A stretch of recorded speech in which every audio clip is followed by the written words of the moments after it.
Welcome back to We Got Goosebumps, a podcast dedicated to the landmark horror series for children, written by R.L. Stine back in the 90s. I'm your overweight prankster Uncle Dylan. I didn't think he was overweight. I thought he was like a bird, like not a big, not over, just a. He was pronounced as being very overweight, and I'm your cringy and annoying cousin that you still want to impress for some strange reason. I'm Travis, and I'm just getting over a bit of the crud, Dylan, so just to let our listeners know that sometimes I can get deep down in these mummified registers, which will be perfect for today's episode. I missed the overweight part. Every time they describe, and now in retrospect, that's a little silly because there's thousands of scenes where he's like, had to squeeze through. But I always just imagine him as like a big guy, like kind of me in terms of height, but not me in terms of muscle mass. Like I just pictured like, just like I mean, it's fine. I just have to change what I think of when I look at. Okay, we're good. But yeah, you know what? Okay. Aside from my digression, let's today we're talking about the fifth book in Goosebumps, The Curse of the Mummy's Tomb, which was released in January of 1993. So we have finally left 1992. Goodbye, 1992. We did it. So I don't know anything about 1993, and I don't think you do either. Because we've never had to live back in that year. But we're going to be talking to everybody about the plot of the book very shortly. But, Travis, did you ever wander off as a kid and get lost or separated or end up inspiring John Walsh to create a program that helps capture wanted fugitives? That's a dark joke. No, I don't know if I want to do that. It is. It is. Well, no, it's history. It's history. They never did find that kid, Adam Walsh. But you know what? Or did they? They did. They did. Well, hopefully they do. I think they found about 70% of Adam Walsh. Well, that still counts. So, but no, yeah, I'm not saying they didn't find him. I'm just saying, to be honest, this book does kind of talk on those kind of themes. I mean, not as dark as that, but... Yeah, it's only lighter from here, folks. And you know what? I did get separated or lost as a kid, memorably. One time... I was very small, well, maybe like 5, and I got separated from my dad in Walmart because I was ogling the Trapper Keepers too hard. I was like, man, I got to get me a Trapper Keeper. And my dad, he had taken off to the sewing section because my mom needed some thread or yarn or something, and he had wandered off back there. And I was like, oh no, I lost my dad. And I went back to the sewing section, and I talked to the lady there in the back, and I was like, I think I lost my dad. And she had to get it on the speaker, and she was like, what was your dad's name? And I was like, his name is James.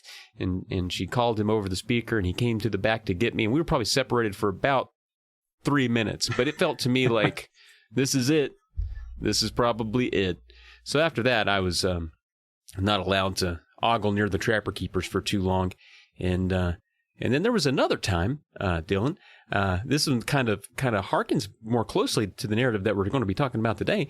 I remember it was my cousin's birthday, many years ago. I think I was probably, I don't know, in the neighborhood of 9 years old. He was probably 8. And we went on a trail because we went, his birthday party was at like a lake. And we went walking on this trail that we all swore looped. We swore this thing looped. We thought for sure it went around the lake. That's what that trail does. There's no maps. Just it was called Lake Trail. Well, it must go around the lake. I can see the other side of the lake. We'll be home in an hour. No, we walked, and then we got terribly lost because we were like, well, no point in going back now. We know that was a really long walk. Maybe our rescue is a short walk. And we found a family who drove us back. And we had walked like 6 miles, yeah. That is terrifying. It was rough. Yeah. And we also, it was me and my cousin, but it was also his mom, and she was pushing a baby stroller. And it was only meant to be a short walk. It ended up being a really long walk. Could have needed some survival for a small child. Yeah, it worked out, though. Yeah, that's getting worse and worse and worse. Yeah. We're mountain folk. We're not smart. We just like lakes and trails. As a child, no, not really. I was never a wandering child or a loose child. I usually stuck pretty close to familiar to familiar ground. To this day, in fact, I'm pretty bad about, if I wander too far out of my comfort zone, I will immediately get lost. It's kind of like someone who's never gotten sick before and they finally get the cold and then like they have no immune defenses. If I get lost, I'm dead. There's no way I'm getting out of there. Oh man. Because I stick to like about a 10-block radius around where I live. And that's good enough for me. And occasionally we'll go to woods. You know what's weird? I like being lost. It kind of charges me up. I dig it. I'm fine knowing that other people might get lost looking for me, but I don't want to be lost myself. Like, I want to be like the kid in My Side of the Mountain. I want to be like Sam and live in my tree and have a hawk. Did you not read that book as a child? I think I did. Was it called Sam Hawk? No, it's called My Side of the Mountain. You probably weren't as interested in reading that book because that actually was your childhood, which is... So... Yeah, we didn't read biographies growing up. We read interesting stories about, what's the name of that book? Something about Dolphin's Cove. Anyway, I think the same guy wrote that book, actually. My sense of direction is absolutely the worst. Like, when I went to Toronto a couple months, I almost said that with a very bad Canadian accent. I'm glad I was able to cut that off.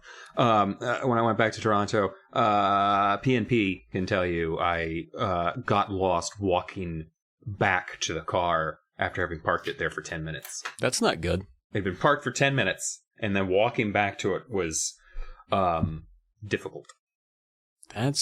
That's not great. No, it's I hope pretty you get bad. that fixed. Every episode, I reveal something about myself that makes it more and more likely that I'm going to be kidnapped and lost forever. Because last episode, I believe I revealed that I believe what everyone says to me. Like, I don't believe in guile. Like, I just take everyone's word for it. You're handsome and you're good at podcasting. No, because we haven't even started talking about the cover. Let's get to the cover then, shall we? Do you have fascinations with pyramids or mummies or anything like that? I know this is going to come as a shock to you, but I recently became very interested in burial rituals, specifically around vampirism. There's a very interesting book about how the author believes that, like, the thought of vampirism arose in early cultures, and he also talked a lot about the burial rites that arose around this, and it's very interesting how the same kind of ideas repeat across I talked to someone who was from China originally, and he was telling me about, we have the story that, like, if an animal jumps over a dead body, it can come back to life, and it becomes like this, the vampire, not really a vampire, but sort of the same kind of thing is in Europe. Like, if you go to Europe, they believe that if, like, a black dog or a black cat jumps over a corpse, that's one way that it could be revived from the dead as an undead monster. That is interesting. Well, mummies certainly have their own burial rituals involved. I don't think mummies are born very often, at least not as mummies. Have you had a cousin who bullied you constantly? Because, gosh dang, Dylan, the cousin in this book is one of the worst people ever written. I have I have a lot of, like, second cousins and third cousins and fifth cousins twice removed. I only have two main cousins, and I was older than both of them by considerable margins. So no, they did not. And they still bullied you. Oh no, okay. I had a cousin who was a year older than me, and I don't know if he bullied me, but he just bigger and bodied me a lot. I think at the end of the day, he'd have looked after me and been a big brother when it counted. But most of the time, when it did come to mischief, sometimes he was the one urging me to break the rules a little bit. Like, come on, sneak up here at this family reunion. We're getting my dad's truck. I know we're only 6 and 5, but my dad's got Natty Light in there. Let's go. And I remember taking a big hit off that Natty Light and being like, this is honestly the grossest thing I've ever drank. I don't know why adults are just hanging around doing this. So I got bullied into my first beer at 5 years old. Oh, wait, that was a true story. Yeah, of course it was. I don't lie. Not on this podcast. Oh, boy. Well, I just drank one. All right. You just drank one Natty Light at 5 years old. It wasn't bad. I mean, it was awful. But, it wasn't bad that I drank just one. It wasn't like I went home and started beating the dog and begging for beer. I was fine. I didn't. I like that. That's the scale of escalation. I did become a NASCAR fan immediately after. I like that. That's the scale of escalation for you. It's just like you drink one natty light, then you're drinking a 6-pack, then you're beating your dog, then you're a NASCAR fan. Like, that's the order. Like, beating your dog, NASCAR fan. Pretty much. Okay, so you didn't bully your cousins. You didn't let them bully you. But I'll tell you what, the cover of this gosh dang thing, I have opinions, Dylan. You know what? I actually have a copy of the book. I mean, let's be honest. All the copies of the book I have because of you. But yeah, I've got the... Yeah. This is the retrofit, right? The first retrofit? Yeah, you got the 2008 edition, or I'm sorry, 2003 edition. I have the 1993 edition. And by edition, I am meaning to say edition, folks at home. The cover is it's a mummy. It's wrapped in very thin mummy wrappings. I don't know that they go that thin. Dylan, I'm no mummyologist, if that's what you might call one. But I feel like they're wrapped in thicker ply or a wider ply. This looks like shoelaces. I think it's difficult to get the band because if you go too wide, it's going to look stupid. You know, if like it'll look like a Scooby-Doo mummy where you don't even have overlapping straps. It's literally just a man colored white with lines going across him vertically, and that's it looks silly. This might have gone too far the other direction, but I think it looks creepier than if they'd been broader. Like, I think the thinner bandage was the right way to go. It certainly made more work for himself. Like, this is an amazing amount of detail on what is a very static image. Like, this could be the bust of a mummy. Like a mummy statue that stops right at the chest, and he's just in front of a, again, very well detailed stone wall. Yeah, I get what you mean. A lot of detail, not a lot of action, no movement, no threat, really, other than the red eyes that emanate from the mummy's face. I do agree, though. I mean, I guess I was knocking it a little bit. I do think the detail of the strands that are going around him there is pretty impressive. I think I'd have doubled the width. That would have made me happy. I think that'd have been a good compromise for you as well. And right there, the little tagline we say, it says, "What will wake the dead? What will wake the dead?" And we'll get to that for sure. Yeah. As far as covers go, I don't know. For the ones that we've done so far, I don't know that you can top Say Cheese and Die. This is probably of our first five here. It's ranking at number 5 for me. It's my least favorite. Yeah, it's funny how this cover compares. So I would say that out of all the books, the least not interesting. I don't want to be mean about it. I would say, like, you have Say Cheese and Die, which is skeletons having a barbecue, like just knocked out. It is so far ahead at that point, like. So good. You can't even really compare it to what came before it. It's skeletons having a barbecue. Amazing. You have Monster Blood with the monster blood going down the stairs and the spectacles. Drippity drip. Ominous. Terrifying as an adult. Don't understand how that runner ran. That doesn't make sense. That carpet runner doesn't make sense. Doesn't make sense. You have... Will it get clean? The stay out of the basement. The hand coming out of the door. The hand. And then you have The Curse of the Mummy's Tomb, which is, aside from the glow-up eyes, and you know what? I have a skeleton on my back porch with red glow-up eyes, but it's made of plastic. Red glowing eyes don't scare me, because it makes me think of giant skeletons I bought at CVS, 50% markdown on November 1st. Yeah. But then you have the house cover, where... Welcome to the House. The two different covers, I feel like those covers are very similar in that they feel very old school, kind of universal horror monster pictures kind of movie. Like they feel very old school, and the house beats the mummy. Like the cover of the house, which is literally just a cover of a house, beats the picture of this cover for me, which is the cover of a monster. This is literally a monster that could kill you and eat you. Yeah. And I'd rather see the house.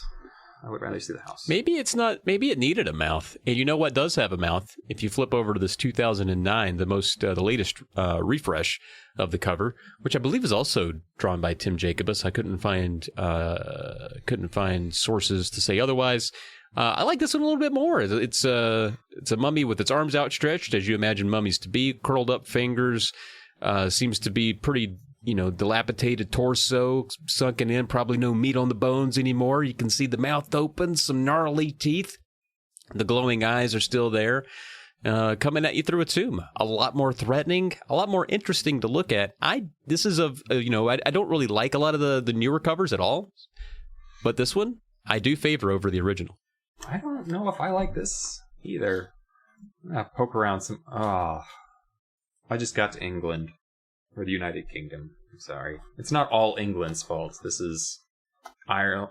We're part of Ireland. You're in there too. Scotland, Wales. All of you guys, get in here. This is your fault. It is. Yeah. It's a mummy swimming its way off strawberry jam. That's what this is. It's like nipple soup. There's like so many. I didn't want to say that, but they do look. It looks like breasts. Like so many, like so implants. Yeah, we get to see a bit of a face at least underneath. It's a green face with red lipstick. But that looks like that might just be like Uncle Ben under there. Like that looks like someone who's just like, I'm going to pretend to be a mummy, and he colored his face green, and now he fell into the rhubarb pudding or whatever that is. Yeah, I don't understand these covers. One of these days we're going to have to look it up and be like, well, the publisher was confused in England and thought that Goosebumps was boysenberry jam, and so every cover is just jams. And no one thought to stop him for 7 years. The French cover is interesting. A skeletized, maybe you would say, mummy coming up out of an actual coffin. Just kind of neat. I would say a lot of international ones aren't as interesting as they usually are. But I got to tell you, man, the frickin', what is it? The Dutch are still on their Babysitters Club bend. And the Dutch don't shy away from letting you know that everyone in Deutschland, everyone there is white and blonde. Everybody there. I do love this cover because I don't think the artist has actually knows what a mummy is, and he had to have someone describe it to him, and this is what he drew. Because those look like ropes. It looks like... I don't know what that is, but that is not a mummy, and I think that's why I like this cover the most. It's the only one without a mummy on it, and that's why it's the best cover. So this is my favorite out of a... Yeah, let's touch on that a bit before we get into the meat of the meat here. You don't like mummies all that much. I don't ever find them scary in any way, shape, or form. I can't get past... like, for me, growing up, my first introduction to horror was the Universal monster movies, like, with Wolfman and Invisible Man, and I didn't really like Frankenstein either. I don't like those big, lumbery, slow monsters, like Frankenstein's monster. I get yelled at, or the Mummy. But, like, I stayed away from the Mummy. I owned it, but that was the one I watched the least. I was always about the Wolfman, because I loved werewolves and... the vampires and the Draculas, those are great, but the Mummy, and there's no risk. Like, just don't go in the pyramid. It's kind of like, don't go to Crystal Lake. Jason won't cut you up. Don't go inside the tomb and steal a bunch of artifacts from another country, and then maybe you won't get cursed. It's a very easy thing to avoid, which is why I don't particularly find mummies scary. If the protagonist has to get lost inside the Great Pyramids of Giza, then it's not really something I have to worry about necessarily. Yeah, I find them more interesting than scary. I'll agree with you on that. All right, let's frickin' open this crock pot and get in this soup, huh? Let's do it. All right. So, chapter 1 here. We're gonna lay out some characters. We got Gabe, our main guy, Gabriel, our guy, his mom and dad, and they're on a trip to Egypt because, as we alluded to just moments ago, Gabe's ancestors were Egyptian. His Uncle Ben lives there, and he's got a cousin, Sari. Is it Sari or Sari? How are you going with that? Are you going Sari on that? I'm going with the audiobook pronounced as Sari. Sari. All right, let's go with Sari. Uncle Ben, he's an archaeologist, so heading on out to Egypt. Seems like, I was a little jealous when I read that, because I was like, man, I wish I had family that lived anywhere other than Virginia that I could go visit. Family, bud. You can always come up to see me. Okay, Uncle Dylan. I might take you up on that. I might somehow convince my wife to convince my daughter. You know what? I'll make you godfather. How about that? You're my daughter's godfather. Now I can come visit you. That means I get her if you die, right? Yep, free daughter. And that's how I got a child. I felt like every now and then R.L. Stine's joke writing background pops up, because the explanation for why mom and dad are in Egypt is that they're actually on a business trip and they sell refrigeration units and they're in Egypt, and I'm sure that was 100% a gag. It's hot there, I hear it's hot. You know, let's go to Egypt anyway. Now, earlier you led off this podcast by mentioning Uncle Ben was a heavier guy, overweight. And I hope I didn't conflate that with Dad, who is clearly described as fat. Dad is clearly described as being a hefty boy. And I don't know that it's really necessary for R.L. Stine to put these things in here, other than to make it relatable for kids who read the books. To be like, hey, my dad's also fat. This is like a fat dad. I got a fat dad. There's a bit more fat shaming in this one. Like, before it was more just like, that book, it was not told from the perspective of the kids, so it was the narrator being like, that dad's a little fat and he's running, has to catch his breath. But in this one, it's the son who's just like, Dad's really sensitive about his weight, so I make sure to bring it up at every opportunity. It's like, you little shit, Gabe. Like, don't do that to someone. That's just mean. I just flipped by and found that exact paragraph. Just kidding, I said. Dad's a little sensitive about his weight, so I try to tease him about it as often as I can. Like, okay. Way to go. To be fair, we find out that this family is pretty awful. At least his uncle and his cousin. So maybe the whole family is just wicked awful to him. Like, his mom is a little mean to him. She's like, hey, Mom, I'm a 12-year-old in the desert for the first time. I'm thirsty. And she's like, shut up. I'm staring at this pyramid. I'm sure something's going to happen at some point. Like, it's going to jump. Don't want to take your eyes off that pyramid. Yeah, Gabe is whiny that he's thirsty. His parents don't really seem to care. But, he wants to check out the inside of the Great Pyramid with his Uncle Ben, who is an archaeologist who has access to the inside of a pyramid, which is a lucky thing to have. An uncle that's not many people are allowed in there. They're not sending tons of folks through the bowels of the pyramids. If your uncle could go in there, I would try to bribe my uncle to get me in there. I don't want to lay my eyes on some stuff. 100%. My grandmother was friends with a woman who worked at a zoo. You know what she did? Got to go see behind the scenes of the zoo. Oh, wow. Got to see the animals that they didn't trot out in front of the public. The freak animals in the back. Did they keep spare parts in the back? I got to pet a rhinoceros and an elephant, my friend. Just right on his horn. Yeah. How'd that go? Pretty good? Yeah, it was good. That's awesome. Yeah. Well, Dad deflates Gabe's pyramid and tells him, you're not really allowed to go inside the pyramid, but Gabe, he still has those Indiana Jones fantasies, so that's our setup. Gabe really wants to go into a pyramid. His family is mostly fat and annoying, and he's thirsty. Dum, dum, dum. I want to say that the first chapter of an R.L. Stine child is the hardest chapter to get through. For whatever reason, he always introduces these children in the worst possible way. Like, literally out of the gate, we get Gabe being like, I'm thirsty! And like, I always do the audiobook, and I got to hear the guy like really, but Mom! And just like, oh. And same with Evan and Monster Blood. Same with Josh in Welcome to Dead House. Like, I keep talking about the B book because that's the only one I skipped ahead and read, because I'm like, I'm not going to skip ahead and read the other ones, but I'm gonna read the B book in a little bit. I Was Turned into a Bee, I think is the name of the title. But the first chapter is him just being like, I'm scared of everything and I hate my life. It's just, boy, God, I hope nothing bad happens to you. Like, it's, and then usually after that, they're fine. I don't know if he just needs to get out of his system, like, I hate children secretly.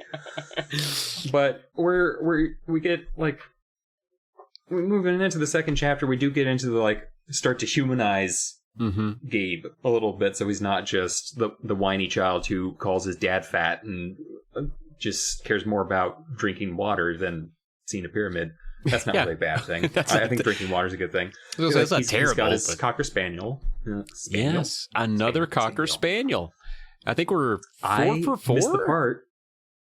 Yeah, I think this is our 4th Cocker Spaniel. There's been one Cocker Spaniel a book, except for the first one. And that book was just described as indescribable. It was like a Lovecraftian nightmare of a dog or something. But they're just like, it's that kind of dog. I missed the part where they said that Elvis was a Cocker Spaniel, and when at some point in the chapter the mom gets a phone call and he's just like, I hope it's not about Elvis. I hope Elvis didn't die. And it's just like, when was this book set? And then it's like, oh, it's probably a dog. It's probably a dog. Yeah, 1970s is when this one was set. That would have been perfect if this was set in the 70s. That would just change the whole thing up for me. But yeah, the call that she does get is sending them to his parents. Once again, are on a business trip. This isn't actually to see Uncle Ben and Sari. This is for them to sell refrigeration units in the desert. And they get a call that they need to go to Alexandria. But Gabe wants to stay in Cairo, hang out with Uncle Ben, get to the bottom of this pyramid, literally and figuratively. Yeah. But there's kind of a mini dun-dun-dun in this chapter, because Uncle Ben is super awesome. We love Uncle Ben. But then his mom drops a bomb about who's staying home. Yeah, and it's that Christmas vacation. Because this is Christmas time. That's the other thing. This is a Christmas book. Yeah, that's right, which is interesting. Christmas in the desert. And gosh dang. That's how Jesus had it. That's how Jesus had it. Okay. I forget. You know so much about that. Yeah, it's unfortunately Uncle Ben's stuck-up daughter. Uncle Ben would have been cool, but unfortunately, this dastardly, evil, conniving, teasing, overbearing, obnoxious daughter of his, Sari, Gabe's cousin, will also be there. And it's S-A-R-I, Sari. And also it sounds like the word sorry, as if she's a sorry excuse for a good kid, because she's awful. She's an awful child. Dylan may agree that she might be the worst child, even with the bullies that we encounter in 2 books consecutive. She may be the worst. Her parents are smart in naming her Sari, because then she just apologizes as she introduces herself. So ahead of time, this is a problem. So Uncle Ben's cool. He gets to hang out with her, so that's a bit of a trade-off. Good news, bad news there. And but at least he doesn't have to go to Alexandria to sell refrigeration units with his corny parents. He gets to hang out with his uncle. But in order to do this trade-off, and apparently this important meeting in Alexandria is so important that they just have to leave their son behind in a hotel room by himself. And Uncle Ben's going to be a little bit, so he has to stay in a hotel room by himself for about an hour so they could go catch their plane, and he's going to wait for Uncle Ben to come by the room. He's got to wait there, wait for a knock at the door. And question for you, because you and I grew up. We were children in this time. In 93, I was 13. So we're about the age. How many times were you left? Oh, I would spend 8 hours at a time by myself. Yeah. But they're acting as just like, Gabe, are you going to be okay in this hotel room for a single hour? And he's just like, I don't know. I'm going to try though, Mama, for you. Like I understand it's a hotel and it's a foreign country and everything, but like, you just stay in your room. Yeah, you should be fine. And it's a hotel room. There's nothing more exciting than a hotel room when you're a child. Even if you're in like Egypt, I would be all about like, I'm going to search every drawer. I found a Bible in one of these drawers. There's bound to be like hidden treasure in some of these other drawers. Because I didn't understand that Bibles just appear naturally in hotels. So as a child, I was just like, a free book, gotta be more. Gotta be more. Yeah, no, just that one. And yeah, I would have probably been, surfing the Skinamax and whatever I could get for my hour. I agree. It's as long as he stays in the room, he's safe. But maybe the hesitation is, foreign country, hotel room, maybe, if something happens to Uncle Ben, what's he going to do? I don't know. But yeah, it seemed to be a big deal. Also, Gabe, admittedly, scared of being alone. So to comfort himself, he pulls out his lucky mummy hand. And that's not a euphemism. It's a lucky mummy hand. He found it for $2 at a garage sale, which is a pretty good find. I search garage sales pretty regularly, Dylan. And if I find a lucky mummy hand, I mean, that's coming home with me. I think that's a good get. That was a good get in 1993, apparently. It would have been a great get right here today. But he's able to grab that for $2, and he bought it from another kid who sold it to him, and he said, no, that's this right here that I'm selling you for $2, this mummy hand. Now, that's a summoner. I call that a summoner. And he said, okay. I just kind of wanted it because it was cool. He takes it and puts it in his pocket. So he pulls it out here now to help himself feel safe. And suddenly, the hotel room door opens, and which I'm going to pause right here and say that shouldn't happen. No, the whole time this was happening, the whole time this was happening, I was just like, why is the door... Like, I felt like I missed something. I rewound it several times because I thought I had missed something that explained why his hotel door was unlocked. It was a big mystery for me. But I guess Gabe is just not very bright, and maybe that's why they're concerned about leaving him alone and why he's afraid to be alone. He's like, Gabe, just lock the door. It's like, He just leaves it open. You gotta roll the dice and see what happens, Mom. I leave the front door unlocked, and I don't wear a seatbelt. Those are my two vices. It's like, all right. I like to jump out of moving cars, which will come up later. Yeah. He had his shoe wedged in between the door. He's like, it can't shut. I'll suffocate. And so the door. Okay, now we're back to the moment. Suddenly, he's in there. He's holding that lucky mummy hand. He's a little bit scared. He's already surfed through the Skinamax. He's exhausted the catalog. Suddenly, the hotel room door opens. And he is startled. Now, Uncle Ben would have knocked, he thinks. But, in walks a mummy with big, glowing eyes. Dum, dum, dum! All right. So it is Uncle Ben. So clearly, Uncle Ben... No, we're not relieved. We're angry right now. Like, this is the start of the bullshit in this book right here, sir. Although this is pretty funny. I'll give Uncle Ben this. If you're gonna put in the effort to frighten a 12-year-old, go all out. Don't be lazy about it, because children are easy targets to scare. Sure. Can just boo them, and they'll be like, ah. So don't just punch down. Punch down with style, right? To really get the bandage, use real... I bet you Ben got real linen bandages from another mummy, and it's just wrap me up. We're going to go for authenticity. Put a couple of teeth in there. We'll be good to rock and roll. Somewhere there's a very cold, naked mummy, and he's like, taking this off you, I got to scare a boy later. Which just frightened the mummy more than anyone would be frightened of the mummy. But Gabe whips his mummy hand at the mummy because that's how you stop a mummy. That's the other problem with mummies. What's the way you defeat... as a child, silver kills werewolves. Holy water, crosses... Vampires, anything could kill a vampire. Except garlic. For, guns. Yeah, they don't like garlic. They don't like sunlight. They sound like nerds. I don't mean in the sense they sound like nerds. But I feel like if you just listed all the things that vampires can't do... You would be like, I feel like I could just push one over. They can't eat garlic. They have to be invited inside. They can't cross running water. What is wrong with them? Do they have phobias? They just sound like they're very neurotic. Yeah. I'm not afraid of a vampire, to be honest. That's actually true. In old myths, they believed that you could scatter small seeds on the ground and it would distract a vampire because they would have to count every seed. Or they would bury vampires with knots because it would have to untie every single knot before it could attack. So they did think that vampires were actually neurotic. I'm sorry. I'm going to be doing this a lot because I'm on my 4th cup of coffee. Okay. Where are we, though? We're with Uncle Ben in a hotel room. Yeah, how do you stop a mummy? You were working your way up to that, I think. How do you stop a mummy? There is no way to stop a mummy. I think they're flammable. Wow. I feel like that was 10 minutes ago that I started that sentence, and now we've come back to the beginning of the sentence, which is not how sentences work.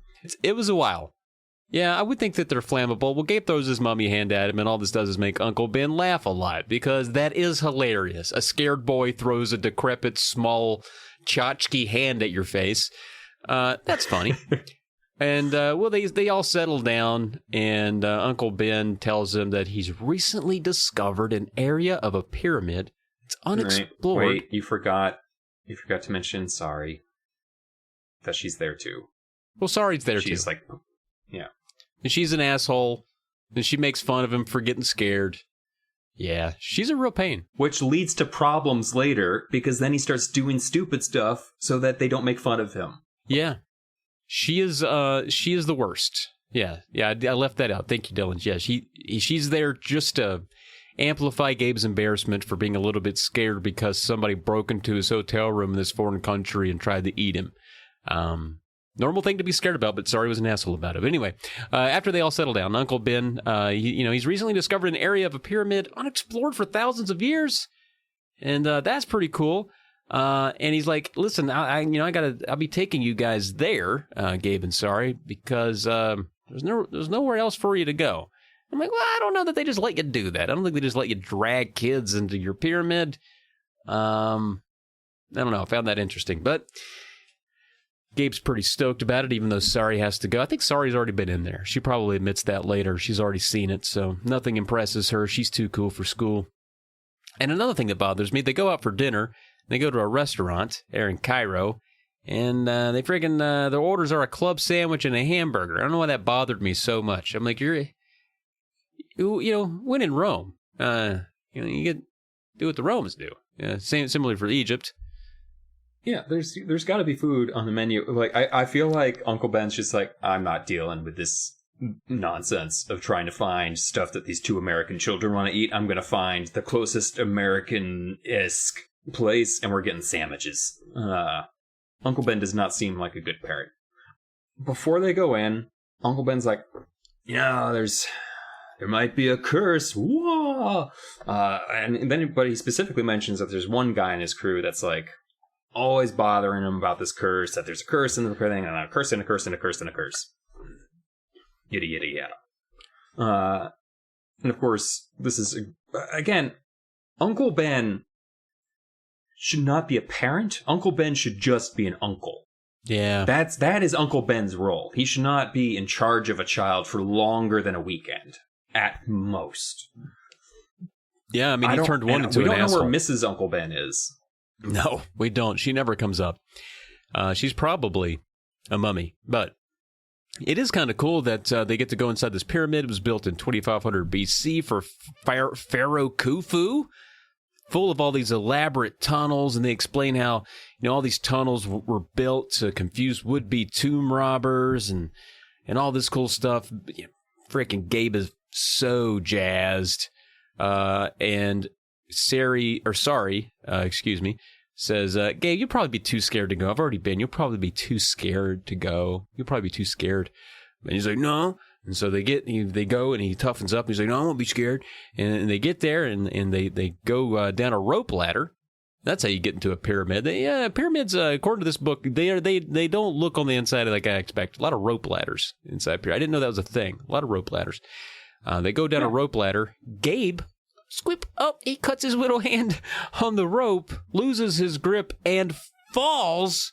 Dum, dum, dum! Chapter 4. No. That's not how the book describes it.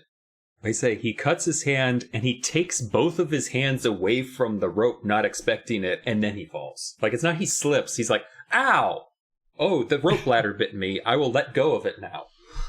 Yeah, never let go of the rope ladder that bit you. I do like that Gabe is actually interested in ancient Egypt and mummies and stuff. Like, if he had been like, I don't want to be here, this is boring, I would have left the podcast. If I had to endure, like, because, like, that's the nice thing about both of them, at least. They're not being like, oh, this sucks, this is boring, look at all this sand. They're both excited to be in the tombs and stuff. Yeah.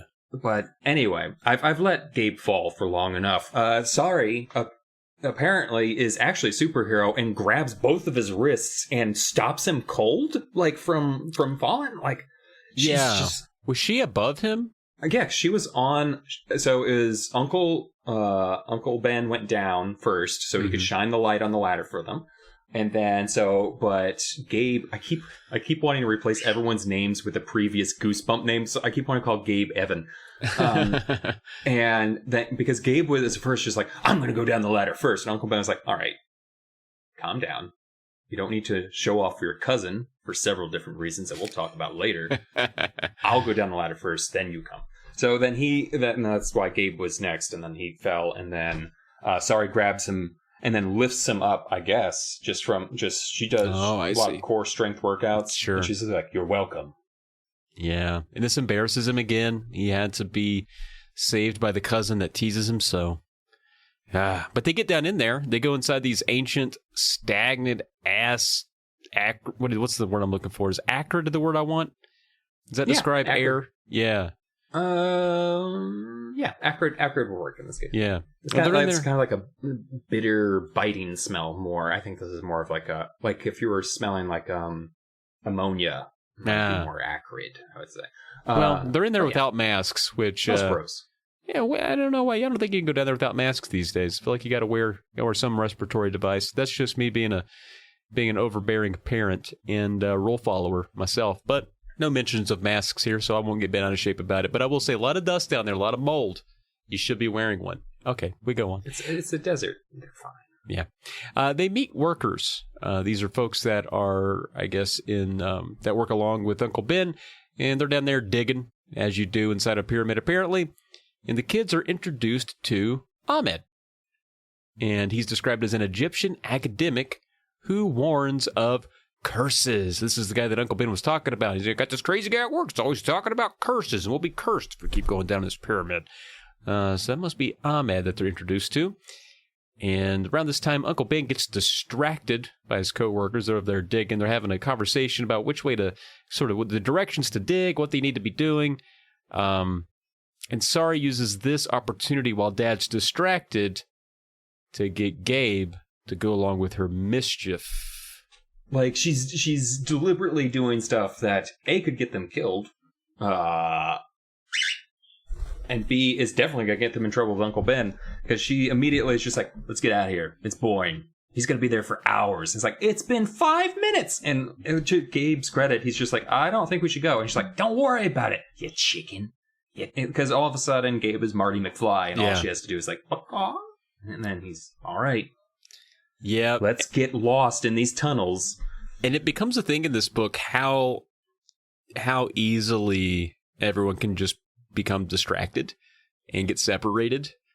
I'd never seen three people lose sight of each other so easily as these folks do. Now, I understand that pyramids are twisty and turny and dark and weird, but I think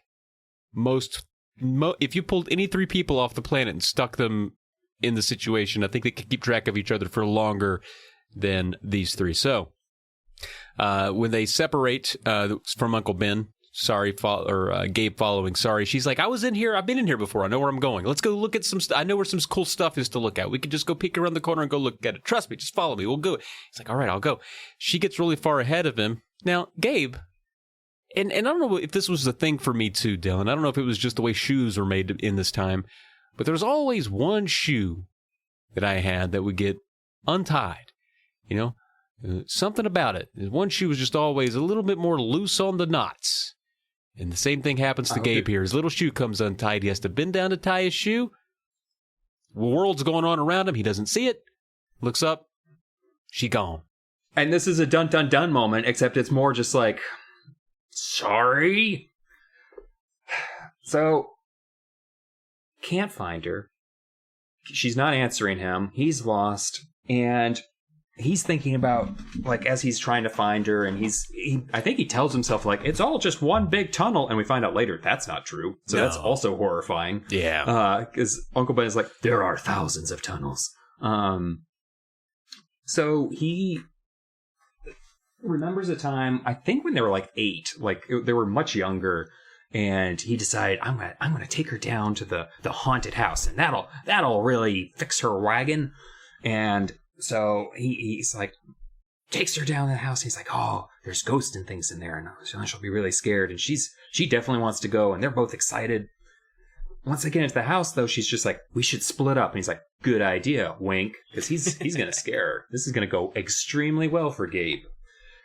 Except then it starts thundering outside, and a storm picks up, and it's starting to get a little spooky even for Gabe. And he's like, all right, I gotta find Sari. So he looks for her, and he looks for her, and he's yelling and calling, and she doesn't answer, and just doesn't answer and doesn't answer. And he panics and he's just like, I've got to get help. And he runs out of there and he's running through the rain, probably tears streaming, but you can't tell because there's so much rain. And he gets home and he's drenched to the bone. He's like, Mom, I got Sari killed by ghosts. And then she's actually sitting at the table, perfectly dry, eating a slice of chocolate cake, which I feel like cake wasn't even an option until Sari came back home dry and safe. And she's like, you know what? There will also be cake for Sari. And I love that Evan has a very clear memory of Sari deliberately not responding to him and hiding from him after she splits off from him. And yet he does not use that to inform his thoughts as he progresses into this tunnel. I'm saying Gabe might be dumb. He's searching the pyramid. He's like, you know what? I remember that time that she was a jerk, but I'm just going to explore. And then he finds a sarcophagus, a stone coffin. It's got a face on it that looks like a death mask, like what he's seen in children's, like in school books. And it's like, I don't remember seeing death masks, like proper death masks, school books. So I believe it's also like a smaller coffin, as it's described at one point. But he gets closer and closer, and then the lid starts to creak open. Oh. Slowly. Ooh. Slowly. He sees two glittering eyes staring. Dum dum dum. Yeah, of course. That was Sari. We all knew it. We all saw that coming, right? Mm-hmm. We all saw that one coming. He should have known it. Yeah, he should have known it. He just told us a story setting that up, that it would be her there to crush his soul. Which I guess better her than a mummy at that point. But of course, she ridicules him for being scared. You big dummy. How weak are you, you weakie? She doesn't say any of those words, but you can put it all together. Uncle Ben now shows up. He's finally caught up. He's been looking for them kids. And he's angry. They could have gotten lost. He leads them out. We're getting out of here. We're going to go to Chick-fil-A. I've had enough of you kids in here today. They go back to the hotel. And here we get a little slice of life from 1992 childhood, or I guess 1993. So it's Christmas of 1992. So technically the book took place in 1992. Oh, there you go. Well, we get a little slice of life here. I like this pair of paragraphs. It makes me a little bit nostalgic. Back when there was nothing else better to do. He says, we spent the night back in the hotel in Cairo. I beat Sari in 2 straight games of Scrabble, but it didn't make me feel any better. She kept complaining that she only had vowels, and so the games weren't fair. Finally, I put my Scrabble set back in my room, and we sat, stared at the TV. I don't know. That just made me feel, very 1992, where you would just play Scrabble, and then when that was done, you'd put that away, and then you would just stare at the TV, not watch the TV. I like that it was specifically stare at the TV, because I feel like I did that a lot back then, because you didn't have a lot of agency over what you could watch. There were just things on, and you could look at them. Yeah. You couldn't just watch something. Even in hotels, when you most likely had more channels in hotel TV than you did at home. Even now, when we go on like road trips or wherever, or we're staying in a hotel, my wife and I specifically look for hotel TV shows that are just like those shows that you just kind of put on at the end of your day of wherever you're vacationing, and it does not take any brain power. You just let it wash over you. Yeah. Like Forged in Fire, or that Cat Hell show. Oh, that's a good that guy who... Yeah. He's got the facial hair. Just shows that you feel good by the end of them usually. And I'll tell you what's not fun or enjoyable. 2 of Uncle Ben's co-workers got sick. They got sick last night. They've been taken to the hospital. What's going on? Seems like they got sick on the job.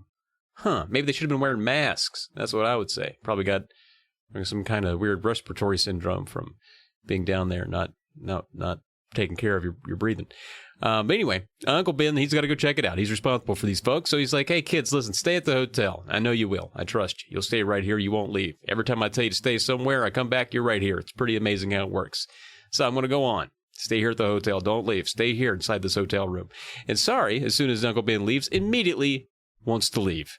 Immediately. Like, I don't even think R.L. Stine says, Uncle Ben, shut the door. I think he just made a move toward the door, and then Sari looks at Gabe and was like, we're getting out of here.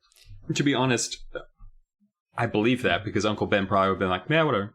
Yeah, he doesn't care. He's like, I'm mostly uncle. I'm some dad, mostly uncle.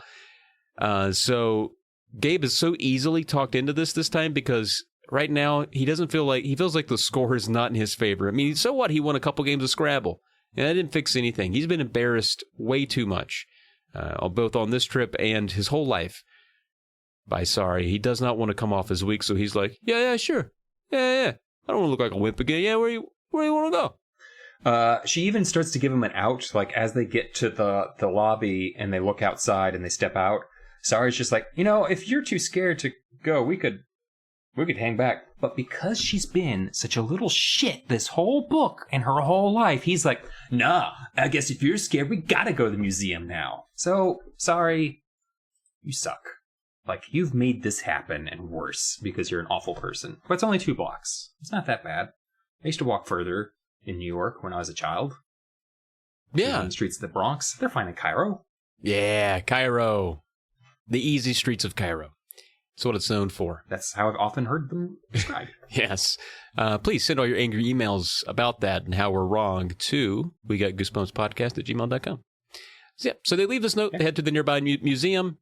They left the room. Dum, dum, dum. Chapter 7. And that's how you know that Gabe is smart. Whenever you leave, make sure that there's someone who knows where you're going. That's right. That's true. That sounded like When you go on a hike. That was in your sarcasm cadence, but that is actually really good No, advice. I'm saying like this is actually good on Gabe. And there was a moment there where I was just she was giving, are you too scared to go? Because you're writing a note, and he's just like, but he still writes the note, which I'm glad, because like if you let her talk you out of leaving a note, which is literally the best thing you could do, I'm going to be furious, and I'm going to throw both of these children off a hotel balcony. It was so frustrating. Yeah, that happens. But anyway, so they walk down to the museum, and it's the way R.L. Stine describes it. I feel like maybe just pictures were seen, because it seems very kind of like there's big staircases and columns, and they walk up a lot of stairs, and they keep walking up a lot of stairs, and they're really tired up these stairs. So then they have a race, and they get to the top of the stairs, and then we're good, and they get to the Egyptian exhibit, and the best part is this is Gabe's moment to shine, and this was my moment to shine as a child, which is, what is the grossest thing you know about anything, and who do you want to tell it to right now? Honestly, this is where the book actually, like, finally gets interesting. I feel like till now, I've not dug this book. It's been a lot of kid teasing and generally just teasing us with mummy stuff, not really getting into any mummy stuff. Here, we get it all. We get a little spooked. And we're going to, I'm going to spoil what's going to happen in the next 2 minutes, but we get like an attempted kidnapping, and we get to hear about brains. I mean, chapter 7, honestly, is where this game gets on the board, or where this book gets on the board, on the scoreboard. I'm talking about it like it's a sport. It's where it gets on the board. It gets on the friggin' scoreboard. Yeah. Anyway, now, I know you would take delight in this, Dylan, and you have a copy of the book. I don't know if you would like to read it, but I have it marked here. I was going to read precisely where Gabe takes delight in explaining to Sari how, I'm sorry, I say Sari sometimes, I say sorry sometimes. You can't, I'm unpredictable. But how the brains are removed from the mummies. Would you want to be Sari? Yeah, I'll be Sari. Or do you want to be, I'll do, or you want to be Sari? Sorry, I'll be sorry. Sorry, I'll be sorry. You're gonna be sorry.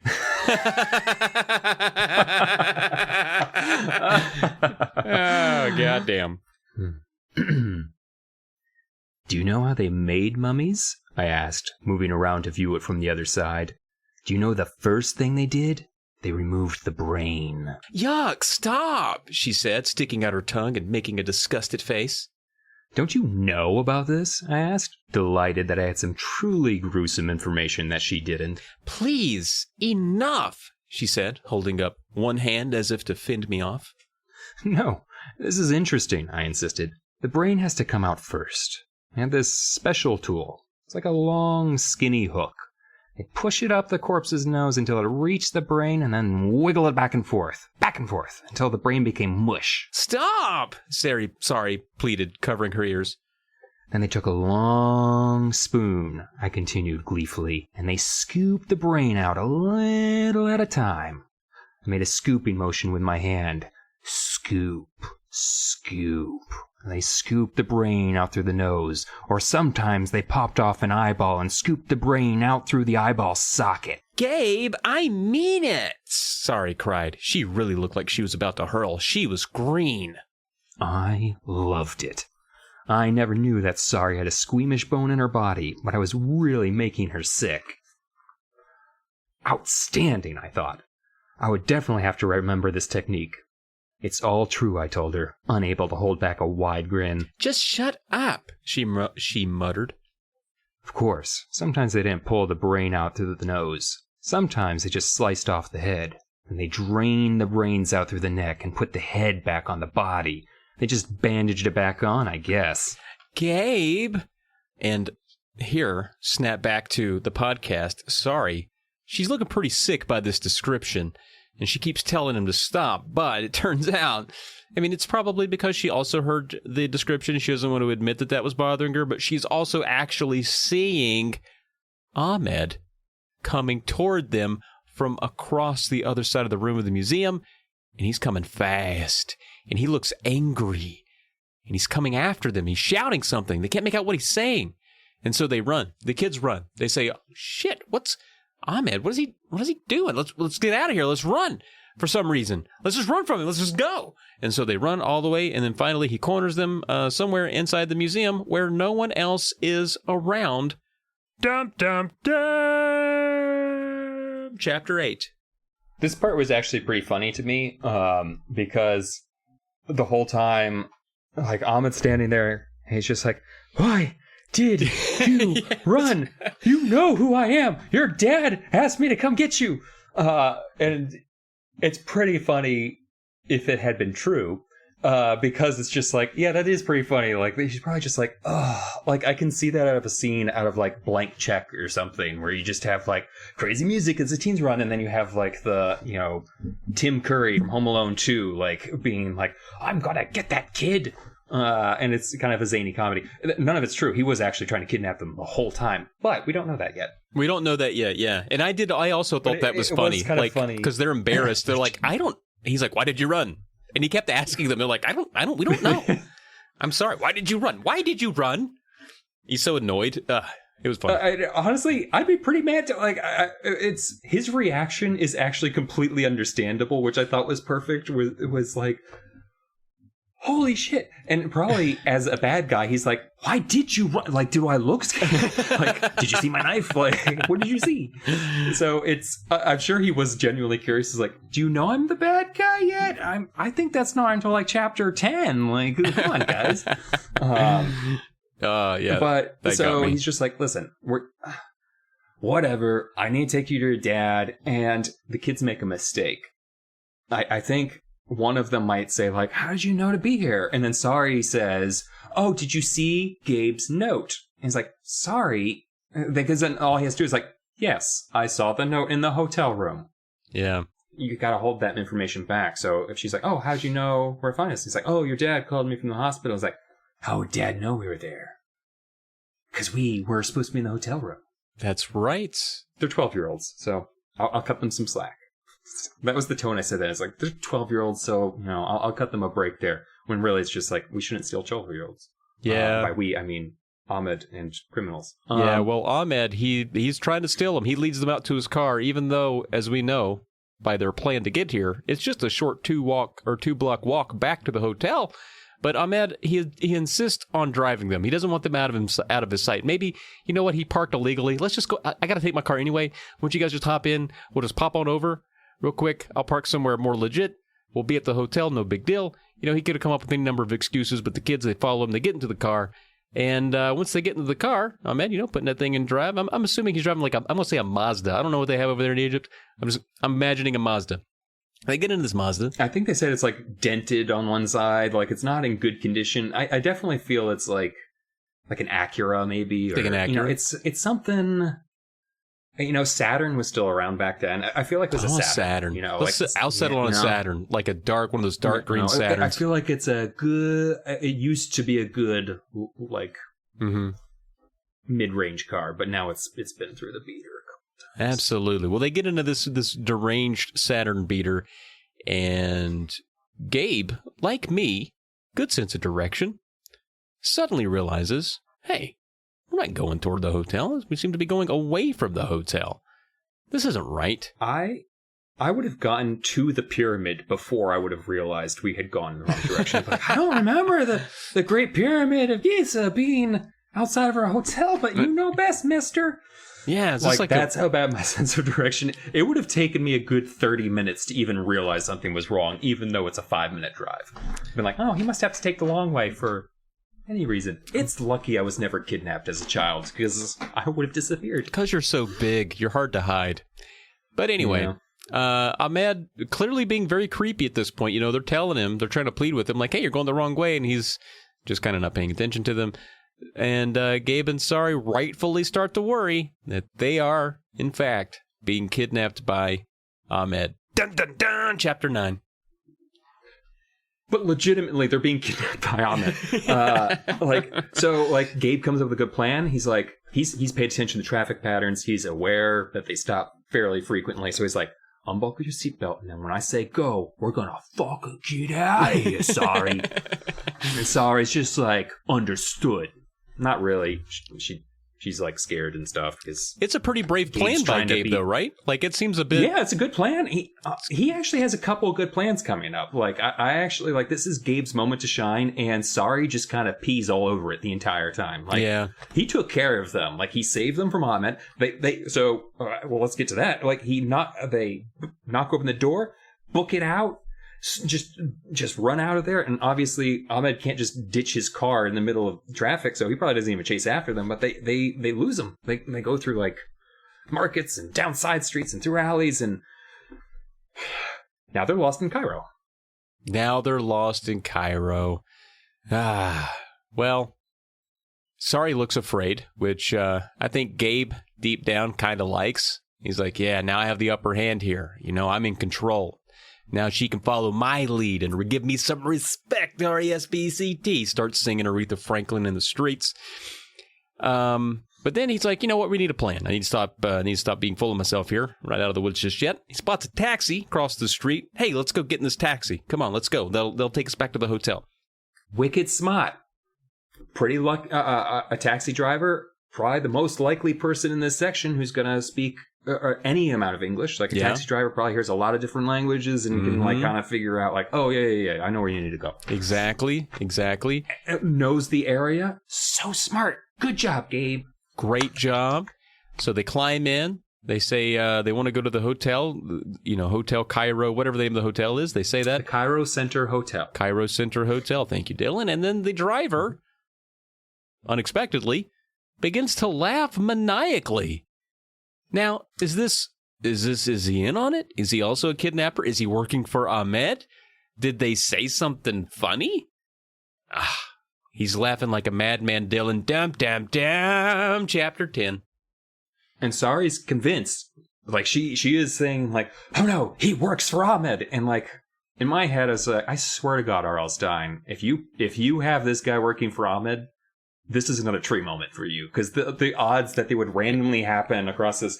But so she's like, we need to book it, and Gabe like is about to pop open the door, and the taxi driver's like, whoa, and then he just points through his windshield, and he's like, Cairo Center Hotel, and they're literally right across the street from it. They somehow through their crazy runabouts have gone all the way back to their hotel. And that's why he thinks that's funny, and that is pretty funny too. Like, if two people came up to me desperately saying like, I need to get to this place, help me, I'd be like, bro, you're welcome. That'll be $5.50. Yeah, because there's a flat rate. I'm sorry, we have to make some money, so there is a flat rate. That's $5. Yeah, it makes you wonder how far they ran. I guess they took some shortcuts through some back alleys, ended up covering a ton of ground there through. So he probably only made it 3 blocks. Yeah, like, I mean, with traffic and everything. Traffic in there, yeah, he didn't get very far. They spent 20 minutes going 5 blocks. Yeah, pretty much. And you know, they're at the hotel, so they don't have to take the taxi cab. They can get out and go in there and walk. It also makes me second guess how good Gabe is with his directions. I think I'm at least a little bit better than Gabe, so consider myself directional champion yet again. Sorry, Gabe, you come in second. They get back to the hotel. They go inside the room. Uncle Ben, Are you here? I seemed like Ahmed said that he talked to you and you were here and you saw the note. Wait, the note is here. It's untouched. Uncle Ben hasn't been here. That means Ahmed lied. Of course. The guy that tried to kidnap us lied. Ah, dang. Well, they don't know. Maybe he doesn't. Maybe he was taking the shortcut back to the hotel. You don't know. Like, it's easy because they already did that to him once. They got embarrassed by ditching him. So like maybe they did it again. I don't know. Uncle Ben does show up though. He comes in very shortly, and he says, "Hey guys, he's looking a little rough for wear." It says, "Those 2 sick coworkers went to check on. They're in total shock." All right. I want to call a pause here because the way this was being introduced is like, are they dead? I think they're dead. Because he's like, they're not so well. And it's just, oh, those 2 workers are dead. And like, it's not that R.L. Stine won't kill people. Like he kills bad guys. He's killed at least 2 bad guys. And in the Dutch version of Monster Blood, he killed those 2 twins. So it's possible these 2 workers are dead. And then finally he's like, they're in shock. He's like, oh, what? That's fine. Shock is something you come out of naturally. Like that's not even a disease. Shock is actually great news because that's just, some therapy, some a couple it's just some medication. They'll be fine. It's not like they have typhoid. Right. Which would be, pyramid typhoid, I hear, is tough. You don't want that. That's, it is. Yeah, I've had it 3 times, but it look gets worse every time. Yeah, no, it's rough. Well, Sari then breaks the news to Uncle Ben. He says, she's like, look, sorry about your 2 coworkers, but your other coworker, Ahmed, tried to kidnap us and potentially murder us. I almost slipped and said murder, but you know what? He was probably going to do that. And then we get a little bit of a backstory on Ahmed. He's a cryptographer. He's an academic, super smart guy. Does believe in curses, but despite that, Uncle Ben, he's a bit surprised by the allegations of Ahmed. And he doesn't even seem that upset that his daughter was nearly kidnapped. He just seems disappointed with the allegations. He's not like, oh my God, Sarah, I'm so glad that you ran and that you're safe. Oh, but he's like, really? Ahmed was the one that tried to kidnap you? Of all my friends, yeah. I wouldn't have pegged Ahmed as the kidnapper. That's something. So there's a couple of things here where like, he said like he came with excellent credentials from the Cairo Museum. And it's like, I don't know about you, but when I was a kid, I always pictured like anytime someone talked about credentials or having great credentials, I had pictured that being like a thing, like a badge or something, like it just like you would unfold it and be like, these are my credentials, and it'd be like a gold, like unrollable. But anyway, also when Sari tells him about the story, she puts the blame on Gabe because she's like, Gabe wanted to see mummies, so we went to the Cairo Museum. It's like, that's how she started the explanation. She's so awful. She's the worst. And she does it again later. Like, she is the worst. Gabe doesn't even notice it. He's just like, I picked up the story at that point. He's like, you need to go back and undig yourself out of that hole she just put you in, buddy. I know, man. I know. She is the worst. And I think when I took the notes for these chapters, it was too painful and annoying for me to even write some of the shit she said. You have to go back and read it, folks, to get the real... To feel all the prickly thorns that she sticks in Gabe every time she speaks. She is the worst human being ever written in a Goosebumps novel. So far, if we have to chart it, she's the worst person. She's worse than that cat lady who made Evan's aunt deaf for 20 years. Like, she's worse than that person. Oh, by a long shot. Yeah, 100%. But, at one point where, like, the pranks turned from, like, oh, that was kind of funny to, like... extremely cruel was like, or when she was hiding in the mummy case and Uncle Ben comes up to them and he's like furious at them with the first time they get lost in the pyramid. As they're walking away, she tells him how she scared Gabe. Like, I was playing practical joke and scared him. And Uncle Ben's like, and they both look back at Gabe and point and laugh at him. It's just like, you're encouraging her to do this again. Like, you just spent 3 seconds yelling at her for doing this, and then you're just like, yeah, stick it to that kid. You know what, next time, make sure he doesn't get out of here alive. Like, that's what they're whispering to each other. Yeah. It must be like a good son situation, except it's the good daughter. Yeah. No, I mean, there's a reason that she behaves the way she does. She's been rewarded for this behavior before by Uncle Ben, who Gabe loves, but Gabe, listen, your Uncle Ben... bad father. Great uncle, though. That is perfect uncle behavior. You want that in exactly. Uncle. Gabe loves him as an uncle, but as a dad, this is the problem I have to deal with. I'm holding up Sari. You can't see it because I'm not actually holding anyone up. But this is, again, when I think about like reading these books as an adult and being like, what is the home life situation for Uncle Ben and Sari? Because I don't think it's a good one. There's a reason, as you mentioned, and now it could be pyramid typhoid, but there's a reason there's no Mrs. Uncle Ben. And my thought is that they tried to prank her and suffocated her in some kind of coffin. And then she died. Well, and then they laughed. A perfect opportunity. They thought that was hilarious. I will see later. I know. Oh, yeah. They thought it was great. They were like, wow, we killed Mom. Ha ha ha ha ha. Did you see The Good Son? No. We might need to watch it this Halloween just because it's kind of a fun. It's a very 90s movie because it's got Macaulay Culkin and little baby Elijah Wood in it. Let's watch it. Well, anyway, Sari somehow, given everything that's going on, talks Uncle Ben to taking them to the pyramid with him because he has to go. Uncle Ben wants to find out what caused this to his two coworkers. He can't believe what has happened. They were sick. They're in shock. What happened to them? He has to go and check it out.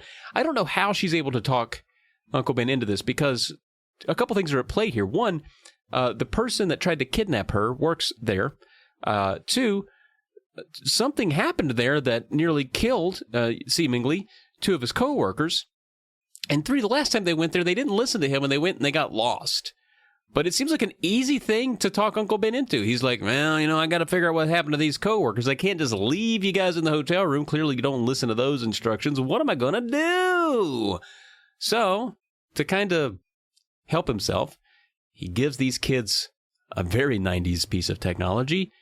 Well, I guess it's 90s. It seems like, actually, even for 90s, it seems kind of forward-thinking. Some tracking pagers for the off chance they all become separated so that they'd be able to press a button, signal a beep to someone who might be lost to come find them, and it beeps as they get close. It's kind of a ranged communicator that lets you track people when you get separated. So at least they have some technology on their side, Dylan. It's not the greatest situation. If it were me, I would say, you stay in this hotel room. I would have paid the concierge at that hotel. I would be like, you make sure they do not leave, and if they leave that room, you call my cell phone that probably doesn't get signal down in the fucking pyramid, or you know what, shoot the kids on sight if they leave the hotel room, but let somebody know rather than take them anywhere near this pyramid that's full of chaos, murder, and kidnappers. And also an important historical site. Like, there's a bottom level of, like, these children shouldn't be here, and then there's, like, 60 other reasons. Like, a murderous kidnapping, cryptographer. Like, it just, maybe... And their whole reason is like, because he might come back. It's like, all right, I guess that's true. Lock the door. Go down to the hotel manager. Say there's a creep who's, like, trying to steal your kids. Switch rooms so he doesn't know where you are now. Like, it's... And tell the hotel security so they can stop him. Nope. He's going to take them into the middle of a pyramid. Yeah. And then do a terrible job. Yes. So I just went through all this trouble talking about how we had these tracking pages. We had to make sure they had batteries, make sure they worked. We've got them. Clip them onto your belt. Don't become separated. All right. Great. We got that. The three of us are going to stick together. And then once we get to the pyramid, Gabe immediately becomes separated. Like within seconds. They just walk through the front door and then Gabe disappears more or less. It seems like is less than a page. This honestly is like if the three of them walked into a house and he somehow got lost on the porch. Like, it's insane. Like, and I don't blame Gabe because Uncle Ben is the adult here. At what point did he turn around and was like, gosh, I had two of these. Where did the other one go? I know. I'm like, how hard can it be? He should have tied a rope to each of them. Like, a rope. It is mind-boggling to me. And like this made me so angry already. But yes, they're lost. And so, like, dun dun dun. Well, they're lost. We gotta touch on it a little bit. They're lost specifically because Uncle Ben and Sari are bickering a little bit while walking together, and Gabe has to stop to tie that one goddamn shoe that keeps coming untied. We were all familiar with that one shoe that kept being untied. I don't have that issue as an adult. My shoes stay tied all the time. But up until I was 15, this felt like at any given moment one was untied. I don't know what's up with that. Maybe I just didn't tie them hard enough. I don't know. But it happened again. I think that's that. We were also 8. Why did I think we were 13? I can't do math. 1993. I'm sorry. I'm referencing something I said 2 hours ago. Oh, okay. Well, at any rate, Gabe has now become separated. Dum, dum, dum. Chapter 11. So, all right. So, chapter 11 here. Gabe, he starts to second guess every single choice he could possibly make. And, he just looks up and realizes that there's like a fork in the path. So they could have gone left or they could have gone right. And so he says, they must be around the next curve in the tunnel. I told myself. It hadn't taken me that long to tie my shoelace. They couldn't have gone that far ahead. Hearing a sound, I stopped and listened. Silence now. Was I starting to hear things? I had a sudden flash. Was this another mean practical joke? Were Sari and Uncle Ben hiding, waiting to see what I'd do? Was this another lame trick of theirs to frighten me? It could be. Uncle Ben, I knew, could never resist a practical joke. He had laughed like a hyena when Sari told him how she had hid in the mummy case and scared about 10 years off my life. Were they both hiding in mummy cases now, just waiting for me to stumble by? My heart thumped in my chest, despite the heat of the ancient tunnel. I felt cold all over. No, I decided, this isn't a practical joke. Uncle Ben was too serious today, too worried about his stricken workers, too worried about what we had told him about Ahmed. He wasn't in any mood for practical jokes. I began making my way through the tunnel again. As I jogged, my hand brushed against the beeper at my waist. Should I push it? Nah, that would only give Sari a good laugh. She'd be eager to tell everyone how I'd started beeping for help after being in the pyramid for 2 minutes. I turned the corner. The tunnel walls seemed to close in on me as the tunnel narrowed. Sari? Uncle Ben? No echo. Maybe the tunnel was too narrow for an echo. I stopped when the tunnel branched into 2 directions. I suddenly realized how scared I was. Where had they disappeared to? There's 2 tunnels. Which one had they entered? Poor guy. At this rate, he's never even going to take a step forward, Dylan, much less find anyone. But I can relate to that sense of second-guessing everything when you're a little bit scared, when you're a little bit lost. Even if it's work-related. We're adults, so we have a work task, and you're like, should I do it this way? Should I do it that way? Should I ask so-and-so for help? But what if, I shouldn't be asking that person for help because then they'll think I'm a goober. I should already know how to do that. Shouldn't ask them for help. Maybe I'll just Google it instead. Well, I don't know about Google. Not all jobs are equal. If I Google, I get somebody else. It's not the same. It's not the same thing. I need to figure out how to do it on my own. It's like constant second guessing. I can relate to Gabe so much in this, even though I'm clowning him a little bit. We've all been there, Dylan. Yeah, that's definitely the worst part of like when you start to get that little bit of that panic going, and because having a plan, that's the best feeling. Even if things are going horribly wrong around you, knowing that you have a plan helps a lot. And when you start second guessing yourself, you start doing really dumb stuff like not pressing the beeper button. And again, Sari is to blame. Yes, she put in his head that's a weak move. What a sissy. They would just be around the corner and they would come out and be like, ha ha, you got lost on the porch and had to press the button. Well, at that moment, Gabe falls through the floor. Dum, dum, dum! So when they're talking about all this crackling noises and stuff, I thought he was like walking on bugs. And I was like, oh, he's going to look down and he's going to see bugs. And then he looked down and then he fell through the floor. And it's like, oh, that caught me off guard. Yeah. But he does manage to like lands not well. A couple things break his fall, his own body, and a couple more important items. But the important thing is his flashlight shines like it's lying on the floor. Beam goes across from him, and it doesn't land on Compton's grave this time. That flashlight beam lands shines on a human hand. Ooh. And I think it first says it's a hand. A human hand. It's like, Yep, had that going the whole time. can we whack up to who else's hand? That I guess it could be a monkey's paw. And that's still a paw, though, But right? Wouldn't you still call that a paw? Because I was thinking the same thing. I was like, That's true. Could it be? But they have thumbs. I would call it a hand, too. Would it be? Is it a monkey paw? Do you call it? Is there a difference between a monkey's hand? I mean, the story is the monkey's paw. Right. But that story also bells that monkeys can grant you wishes if you wish on their paws. Sure. But is there a difference between like a monkey's naturalist. paw and like would you say a gorilla's paw or would you say a gorilla's hand? I feel like gorillas have hands and monkeys have paws. I feel like there's like a separation. Monkeys have. I feel like if you can shake it like a human hand, like if I held out my hand, like if you're doing business, a monkey could shake my hand. I'll call it a hand, because then I don't have to say like I'll shake your paw. That's if you're shaking a paw, you're shaking a paw. If you're shaking a hand, you're shaking a hand. There you go. Boom, the hand test. And okay, well, anyway, it shines on a hand that we assume is not gorilla or monkey, but human hand. Well, a mummy hand. I think he even says because I think he sees that it's wrapped, and he says it smells bad. I always appreciate when books talk about smell. Too. Sometimes they don't. Yes, and I will say, movies are bad about smell. No, movies are bad about smell. I agree with that.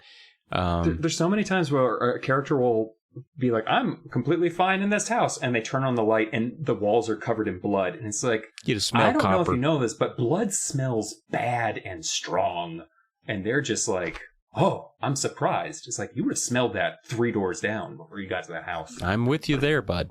Well, R.L. Stine does a really good job of describing smell in the later half of this book, and it's some of my favorite pieces that we're going to get to. And even in this room, he describes it as having the smell of death and decay, which makes sense because he sees like a dead, decaying hand there. So, I mean, it tracks. Yeah. And then, he's kind of gathering himself. He's looking around the room he's just fallen into. He realizes there's a mummy standing upright against a far wall. Oh, my God, a mummy. Dab, dab, dab. Dylan, this is your chapter. This is number 13. Oh, you know what? I think I'll kick it off with he's looking at this mummy, and he starts realizing it's not just one mummy. There are lots of mummies in this room, and it is a sight to behold. And if I may, Travis, since this is chapter 13, I think I'd like to read that description of. Please. The light burned through the shadows, revealing bandaged arms, torsos, legs, covered faces. There were so many of them. There were mummies lying against the wall. Mummies lying on stone slabs, arms crossed over their chests. Mummies leaning at odd angles, crouched low or standing tall, their arms straight out in front of them like Frankenstein monsters. Against one wall stood a row of mummy cases, their lids propped open. I turned, following the arc of my light. I realized that my fall had dropped me into the center of the room. Wow. Surrounded by all them mummies. I kind of take comfort in... I feel like if I were in there and I saw mummies, I'd be like, well, at least they're dead. I'm more afraid of, like, living things, right? Like animated creatures, things like that. If you think about, like, what we think of undead monsters, like, they pretty thoroughly disabled these mummies before they could come back. Like, they took out their brain. All their organs are gone. Yeah. They're literally just... Skin, husk. Skin and bone. Yeah. Like, and cotton wadding. Like, I think they do stuff into the body cavity so it doesn't sink too much. So they're basically just stuffed animals wrapped in human skin and bones. That's right. And he's surrounded by a ton of them, arranged in odd ways. I mean, it is, when you're in a pyramid, you expect these things to be in sarcophagi, and these are just kind of laying around like this is a warehouse full of mummies. And he looks around, and he finds tools and pots and jars with strange liquids and odd-looking, maybe it's organs inside of them. There's a pool of an odd, dark, tar-like substance. And Gabe kind of realizes he thinks he's landed where the mummies are made. Landed in the mummy shop.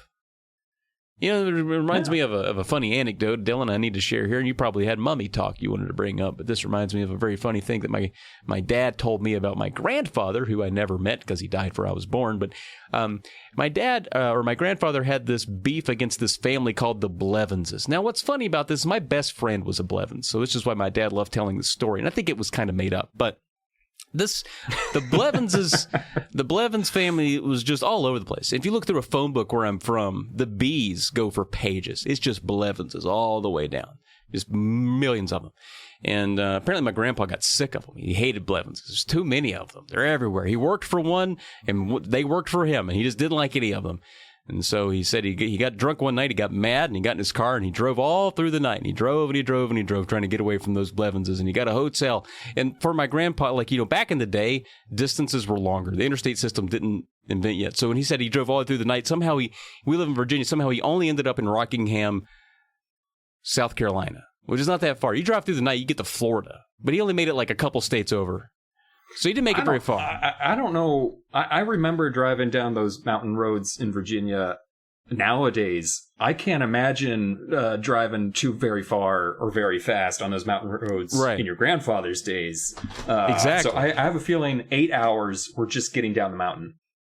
Maybe. And then the rest of that time was getting South Carolina. He got there, and he got a hotel room, and he went inside, paid for the hotel room with all of the money that he had, went to bed, woke up the next morning, got a cup of coffee, looked out the window, opened up the shades, looked out the window, and was right across from Blevins Manufacturing Company. And he said, "God damn, I came right to where they make them. I came right to where they make them." That is the perfect Southern granddad. Like, I could picture my grandfather telling me that story. The thing is, I think it could be true. But that's, you know, it's funny because he's been running from these mummies, and he came right to where they fucking make them. He came right to the mummies manufacturing facility. It is 100% true, and it 100% also didn't happen, but it is still true. But yeah, so he's down here. He's where the mummies are made, and he decides, okay, well, now would be a great time. Now that I've gotten up, I got the wind knocked out of me earlier. I've stood up. I found that I'm in a bad spot. Now would be a great time to use the pager to call for Uncle Ben. So what's he do? He pulls out that pager, and Dylan, what's going to happen here? Is the pager going to be working or not? What's the coin flip? Well, I don't know if you remembered what happened to that flashlight after it landed and shone on Compton Dawes' grave, but that flashlight was pretty well smashed, and unfortunately, so's the pager. Apparently, he landed on the pager, because that's the only way I can think of that working. Yeah. It was hooked on his belt. I think he did fall on his side when he landed. It seemed to make sense. I bought it. When I read it, I was like, of course. His elbow. Yeah. Yeah. Oh, hitting your elbow when you're a kid, and now, is the worst. Seriously. Seriously. Literally just take the butt of a gun and smash me in the back of the head. Don't go for my elbows. I say that to anybody who robs a bank that I'm inside of. Anyway, so we get a dump after that, because now what is he going to do? He's strapped down there in the mummy-making facility.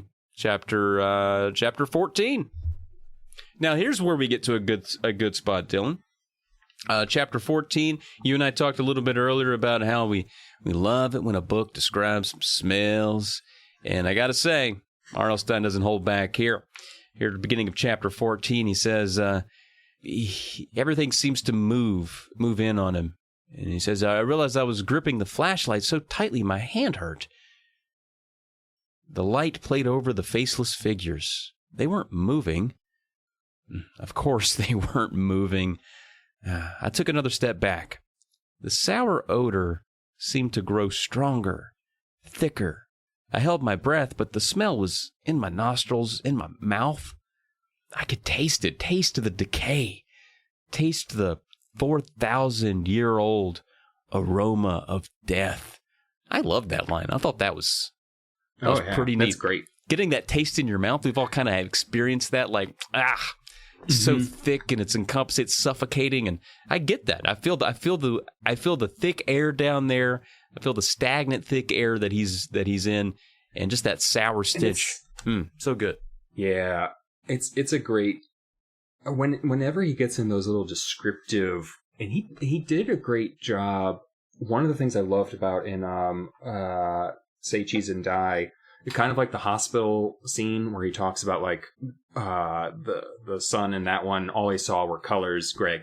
All he saw were the colors of the hospital wings they were passing because he was too rattled because of his dad's death.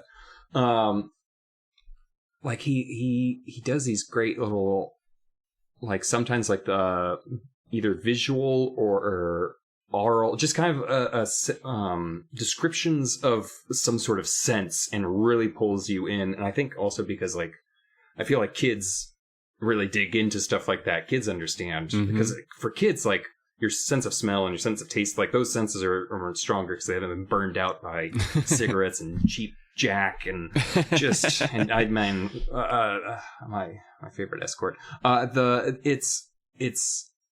It's always like the highlight of his books are the moments where you're just like, we've gotten to the point where he's just like, time to dig in, like just really wind it in. And he's good at it in this very visceral way, and also in kind of those emotional beats, like in that more emotional desperation in Say Cheese and Die. Yeah, and he does something a little bit with your other senses here in the same chapter, because it's dark down here. Now, he does have his flashlight, but I think he drops it at some point because he gets scared. Something's under his feet, and he steps, he hears crunches, and he hears skitters, and I think he assumes bugs. He's not real sure, and I just so happened to flip to the page, so I might read a bit of it even here, but he says he hears soft scrambling sounds down on the floor. Something snapped at his ankle. He says, I kicked hard, but I hit only air. Oh, help. He even says that out loud. There's like nobody down there with him. Oh, help. There were creatures down there, a lot of them, but what were they? Again, something slapped my ankle, and I kicked wildly. Frantically, I bent down, grabbing for the flashlight in the darkness, and touched something hard and warm. Oh, no. I jerked my hand up with a startled cry in the darkness. Groping for the flashlight, I had the feeling that the entire floor had come to life. The floor was moving in waves, rolling and tossing, seething beneath me. Finally, I found the flashlight. I grabbed it up in my trembling hand, climbed on my feet, and struggled to turn it back on. Now, he goes on like this for a long time, him like trying to pick up the flashlight, and he can feel these things hitting him. They're hard and prickly. They make clicking sounds. They're snapping. They're bumping into each other. And after more and more lines of this, we find out that he is surrounded by scorpions. Scorpions. Yeah. It's like a page and a half of him describing the anxiety-inducing moment of being surrounded by angry scorpions and not being able to see them in the dark. I thought this was a really cool part of the book. I don't like that. I don't like so scorpions. I've had, I don't think, any real world experience with scorpions. So scorpions to me are still like a monster bug to me. Like I've seen lots of bugs and like spiders and things, but because I've never actually encountered a real scorpion, they're like a nightmare still to me. Like those are the monsters of, and if you look at them, it's just like, what part of them is safe? Like it's, you've got the little dagger tail, the pincers. They probably bite too because they eat other insects. So they'll chop down. So not other insects because they're not, whatever. So scorpions creep me out. Yeah. He's surrounded by a ton of them. I also want scorpions. They're so cool looking too at the same time. Nah, well, they are kind of cool. I do, as a creature, I do think God made them, like he gave them armor and way too many weapons. Like, it's a good thing he made them small. I'll say that. I mean, you've played Fallout, those rad scorpions. Have you been attacked by a rad scorpion in Fallout? It is exhilarating and terrifying. I mean, there's lots of stuff that's exhilarating in that game. I do the Skyrim flower shuffle too in Fallout, except there's better food options, so I'm less eating bags of flour when I'm fighting a rat scorpion. But yeah, those are because they dig. Yeah, the last thing you need is one of those coming up from underground. Oh, getting you right in the tank. That'd be the rough thing. Well, you know what? He's frantic still. He realizes that he's surrounded by scorpions. He somehow trips. He falls face first right into a nest of these scorpions. But at that moment, somewhat miraculously, 2 hands grab him before he hits the ground. Uh-oh, Dylan. Is it Uncle Ben? Is it a mummy? Is it Ahmed? Dum, dum, dum. Chapter 15. This is where I kind of hoped only one child would make it out of the pyramid. It was Sari. Sari saved him. But then spends the entirety of the time blaming Gabe for getting separated. And it's like, no, it is not Gabe's fault on any level. Like, Uncle, what? I don't understand. Like, does everyone just keep walking? As if someone stops, just like, no, we can't stop. We're like sharks. If we stop, we'll drown in this pyramid. Like, we gotta keep walking because, like, she's giving Gabe all this crap for getting lost, and then she's immediately like, oh yeah, my dad stopped to talk to someone, and I just wandered away and got lost myself. It's like, ugh. Yeah, what is Uncle Ben doing? She's the worst. And what is Sari doing? Yeah, no, it's like, did you also get separated from him? Why are you here? Yeah, like, you're not allowed to get... It was like, oh, he was very frantic looking for you. He's like, you don't think he's very frantic looking for you? He's like, no, I'm okay. Yeah. My own dad wants me dead. But, you know, just, it's so obnoxious. And then Gabe doesn't even get... So Gabe is like, look at this thing I found. Isn't it amazing? These are mummies. I've named them all after me in some fashion. It is my discovery. I'm amazing. And then she's just like, well, if I hadn't saved your life, you never would have found it. And he's like, are you serious right now? Could you give him this? Just let him have this. And she's like, my dad will take your discovery and make a fortune with it. She's the worst. She is the worst. And so, yeah, apparently she became separated from Uncle Ben. He stopped to talk to a coworker while they were walking. She just kept walking, and if she's been lost and looking for Uncle Ben, she's got a pager. She could use it. She didn't use it, so she's as dumb and as culpable for her own, I don't know, being lost as Gabe is for sure. She's a little bit impressed with the mummy manufacturing facility that I'll keep calling it that. But again, you're right. Keeps giving Gabe some shit. I mean, to be fair, she doesn't like this part of the mummy process anyway. Like, this is her least favorite part of Egyptology is finding out how the sausage is made. So yes, thanks to Gabe. So he can take some solace in her discomfort there. He does convince her to use the pager. He's like, hey, yours your pager work? Because mine doesn't, or else I would have already used it. And she's like, oh, okay, yeah. So she uses a pager to contact Uncle Ben. No, she didn't say, oh, yeah. She said, oh, were you too stupid to use yours, and that's why you didn't use yours, and now you have to use mine? And he's like, no, mine broke. Like, she gave him crap about that, too. At every moment, she gives him crap. She's the worst. She is the worst. I wish there was a Curse of the Mummy's Tomb, too, just so she could die. But, you know what? It cannot happen. Not in this lore. So within a few minutes after using the pager, though, they hear footsteps approaching, and they think, oh, that was fast. Must be old Uncle B coming in. And they run toward the footsteps. Let's catch up to him. Let's shorten the distance traveled. Let's, you start walking your way, we'll start walking mine. You know that country song. They'll meet in the middle. Turns out, though, it's not Uncle Ben. It's Ahmed. Uh-oh. Dum. Chapter 16. So now we get the monologue. So just as when Spidey, excuse me, he never went by Spider, he was always Spidey. Just as Spidey cornered Greg and Cheryl, the other person who was almost the worst person until we met Sari. We now have Ahmed coming out and saying, I tried to tell Uncle Ben about the curse. And he's going on about this curse about the tomb and how the kids have disrupted Princess Kala's preparation chamber. And he's monologuing, so we're getting more. He's the one who scared the workers, and he showed them what it might be like to be boiled alive.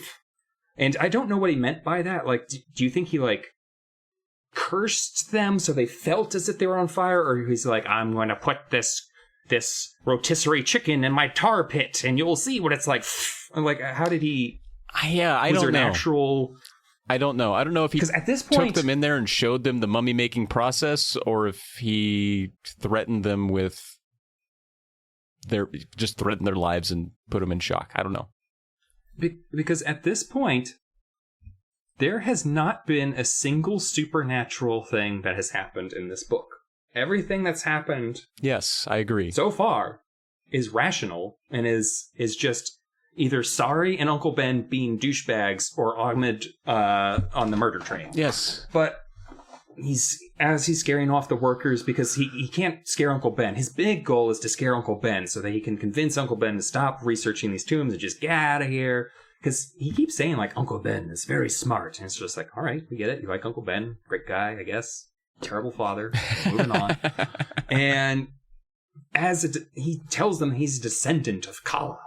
And as a descendant, he has to carry on the curse. And the curse apparently is just murder? Yeah. Is what I think we're getting at. But he's like, I tried. So first my plan was like, I'm going to kidnap you. That's why I stole you. And then I would hold you for ransom, basically, and say, stop researching this pyramid or you won't get your kids back. And that's not a great plan. I'm going to be honest with you. That sounds like a death by cop situation at the end of it. Maybe 2 dead children. And they're still going to research this pyramid. Because I don't think Uncle Ben can just say, like, all right, we're going to just throw away that grant money. I think. You're probably right. I don't think kidnapping children is the best method. But now, because the children have... because he had no beef against them necessarily. But, like, he says to them, he's just like, but now that you've disturbed this tomb, unfortunately I have to carry out the curse. The curse, again, being murder. So apparently the descendants of Princess Kala over the last 4,000 years have been guarding this tomb, and the way they've done it is making mummies, basically. Pretty much. You know, carrying on the family business of making mummies. Mm-hmm. There's one detail, though, that's a little important, which is that they're mummified alive. Yeah, which would that would send me into shock if I learned about it. I'm not gonna lie. So yeah, with this, and that's kind of explaining why, Gabe seemed to notice a lot of the stuff in the mummy making facility looking a bit fresh. For 4,000 years, mummy's been around a while, but a lot of these utensils seem freshly used. So Ahmed, willing to continue to carry out this curse, brandishes a dagger. Makes a move on them kids, which you don't want to do. Where the hell is Uncle Ben now? Dum, dum, dum. Chapter 17 is here. And the kids, they're going to try to run from Ahmed, but dang this thing. The only way out of this place, the other side of Ahmed. And he's got a big, well, I don't say he's got a big knife. It's described as a dagger, but he's described as a big guy, fit guy. He's chased him down once before. He could probably take them. So they don't run. Yeah. But then here's where Uncle Ben sort of becomes Batman. A rope ladder descends from the hole where Gabe fell, this over here in this room, and down comes Uncle Ben. Like Santa Claus, he's going to come right on down. How is Uncle Ben able to be on a floor that couldn't support a 12-year-old boy? Doesn't matter. What do you? What doesn't matter? Yep. So. We get the same kind of like, Uncle Ben is just like, what are you doing? Ahmed is just like, I have to do this curse. I've got to kill your kids. Blah. And like, Uncle Ben is like, no, listen, we're both rational men. Like, this is very like 60s television. I've been watching a lot of 60s television. So it just feels very like, we're both rational men. We're both scientists. Don't you see there's no such thing as curses? And Ahmed listens to that reasonable argument, which isn't really an argument. It's more just like, you're too smart to believe in curses. And Ahmed is just like, no, I'm not. And hits him with a torch. Is it a torch or is it a flashlight? It's a proper torch. It's a proper torch. Hits him right upside the head with the flashlight. Yeah. And the way it kind of plays out is interesting. I mean, you nailed it. It was a very 60s discussion where he's like, we need to talk about this scientist to scientist. Like that means anything. Scientists, we don't talk to each other. We just write each other. Scientists hate each other. We just write each other papers and make each other read them. We don't talk to each other. So anyway, Ahmed, after hearing that logic though, he does kind of wait a moment where you're like, oh, maybe he's pondering this, but no, he just straight up like a WWE villain, just thwap, takes him right upside the head with his torch, knocks Uncle Ben out cold. Dum, dum, dum. Chapter 18, now we're back to not having Uncle Ben on our side. He entered the ring. You think, oh, it's like when Sting descends in a WCW match. He's going to take a bat to the bad guy, come and be the hero. Yeah, I'm bringing wrestling into this suddenly. And then he gets wiped out. And now you're like, oh, well, that sucked. That didn't do much for us. But Ahmed, now he's on a roll. He's got all the power. He lights that tar pitch we talked about with that torch. Now there's a bunch of fire down here. It seems like a very flammable place to be honest with you. I don't know if I'd do that, but a big fire. And he puts Uncle Ben's body in a nearby coffin. Which Uncle Ben seems like a heavy guy. Ahmed must be a strong fella if he can just hoist Uncle Ben into a coffin, no issue. And Ahmed then insists the kids each get into a separate coffin together. And the kids expectedly, they say, nah, I don't think we really want to do that. But Ahmed, pretty persistent. And that's going to end chapter 18. That was a real quick one, just putting people in coffins. Dum, dum, dum, chapter 19. Sari gets in the coffin. She's scared. Gabe is like, what am I supposed to do? Gotta get in this coffin. And unfortunately, now there's two 12-year-olds in a small enclosed space together. And the smell, like, these must be ripe children at this point. Like, they've got fierce sweat. Like, it's been a long day. Like, yeah. Probably already been a dead guy in this coffin. It's probably reused. Yeah, there's that too. Like, but Ahmed puts the lid on him because he knows how to keep children in one place, which is apparently keeping them in a coffin. Well, you describe it as a small coffin or potentially a tight space, and sure, when you think coffin, I think the same. It must be roomy though, and we'll find out in a minute. That's true. But there's like either that or it's got like some secret facilities within it. Well, you've seen Last Crusade, right? Yeah. Yeah, I would think, remember the Knight's Tomb in the sewer in Vienna? Boy, I don't remember that specifically. Well, there's a tomb in there. I would say, like, it's probably built for, like, a full-size person plus a couple feet. Yeah, I guess it could be pretty big. All right. Well, but you're right, because it does need to be big enough. We'll get to it, anyway. But it's apparently roomy. I'll say it's also dark in there. I'll say it's dark, so maybe that adds to the size. But they're just in that darkness, and again, there's bugs, and there's nothing you can do about the bugs when you're just lying in a coffin in the dark. You know what kind of unsettled me though was Gabe getting in. Sari getting in was kind of like, that was weird because it was, I guess kind of. She gets to show that she's timid first. Gabe makes no effort to not get in the coffin. And it's like, imagine just your Uncle Ben's already down, your savior's gone, no one else knows you're down there. You get in that coffin, that's it. That's true. He's basically he's kind of given up. It's kind of like that unwritten thing where it's just like he's given up. Like that's it. Like this, like it's not quite saying like laying down and dying, but it kind of is. Like, if you take this out of the context of a children's book where we don't know how it could end, I'm thinking this kid just killed himself, or at least is going along with his death. Mm-hmm. But he's in there. He's in the coffin, pretty messed up. Ahmed slides the lid over the top of them. It's dark in there. Sari tells Gabe she's scared. And then immediately fusses at Gabe for telling her how her brains were about to be removed in a mummified way, which is kind of, maybe that's her lighthearted way of giving Gabe some props in some weird way. Like, no, don't give her any. It's kind of like her only way of being like, I wish you didn't know more than me about that one thing because it's all I can think about. I think she's just a trash monster. Yeah, I guess you're right. To be fair, at least the first step is immediately scrambling your brains. The whole, like, being mummified alive kind of stops there. Yeah, sure does. Like, once they jam a spoon in your brain and start swirling it around, there's no nerve endings in your brain, You can't actually feel pain. Is that right? It probably feels weird. Yeah. Interesting. Your brain can't feel pain itself. Oh. But instead it feels the pain of the rest of your body. So thanks, brain. It sacrificed itself. Yeah, thanks.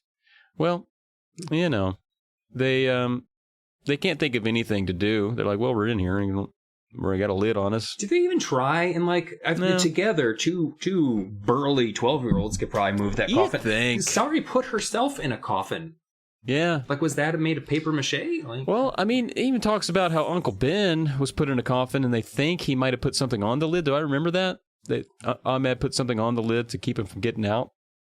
So, well, Uncle Ben's a big guy, though, so Uncle Ben could probably just one-handed that. So that makes sense. So I don't know. Maybe Ahmed did the same and covered their lid with something heavy. But they hear a sound and realize that, at first they're like, "What is that noise? It's like a weird scraping sound." They sense movement around them. Is it bugs? But then they sense that something inside the coffin that they're in is also moving. Dum dum dum. This is where it gets a little like, I don't think this space is working anymore. But it's Uncle Ben. He's in the coffin with them now. There's escape hatches apparently in coffins to get out of them.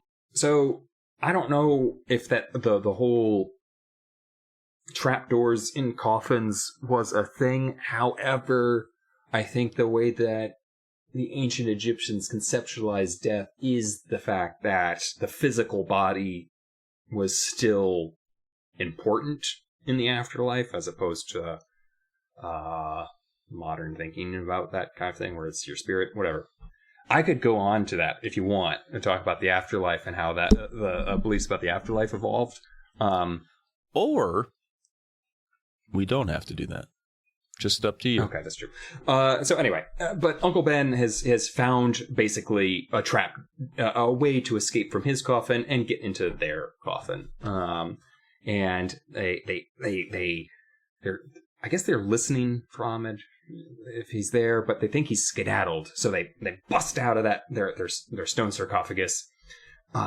And they don't want to take the ladder because they think it'll take too long for all three of them to get out of there. And that's fair. Seems fair. Yeah. Probably all three of them trying to climb out of there. Yeah. And so they decide that they're gonna just book it, run down that tunnel, get out of there, home safe. They bump into Ahmed. Oh, right into Ahmed. Whose family probably helped build this tomb. So if there's a guy who's going to wreck their day, it's Ahmed. He knows. Yeah. This is the family home, the homestead. This is where he grew up. He used to play, slide down the side of the pyramid as a child. I just wonder where Ahmed went, Like, he had his prey right he there. He just had to whiz. You think he had to go whiz? He can't pee in that.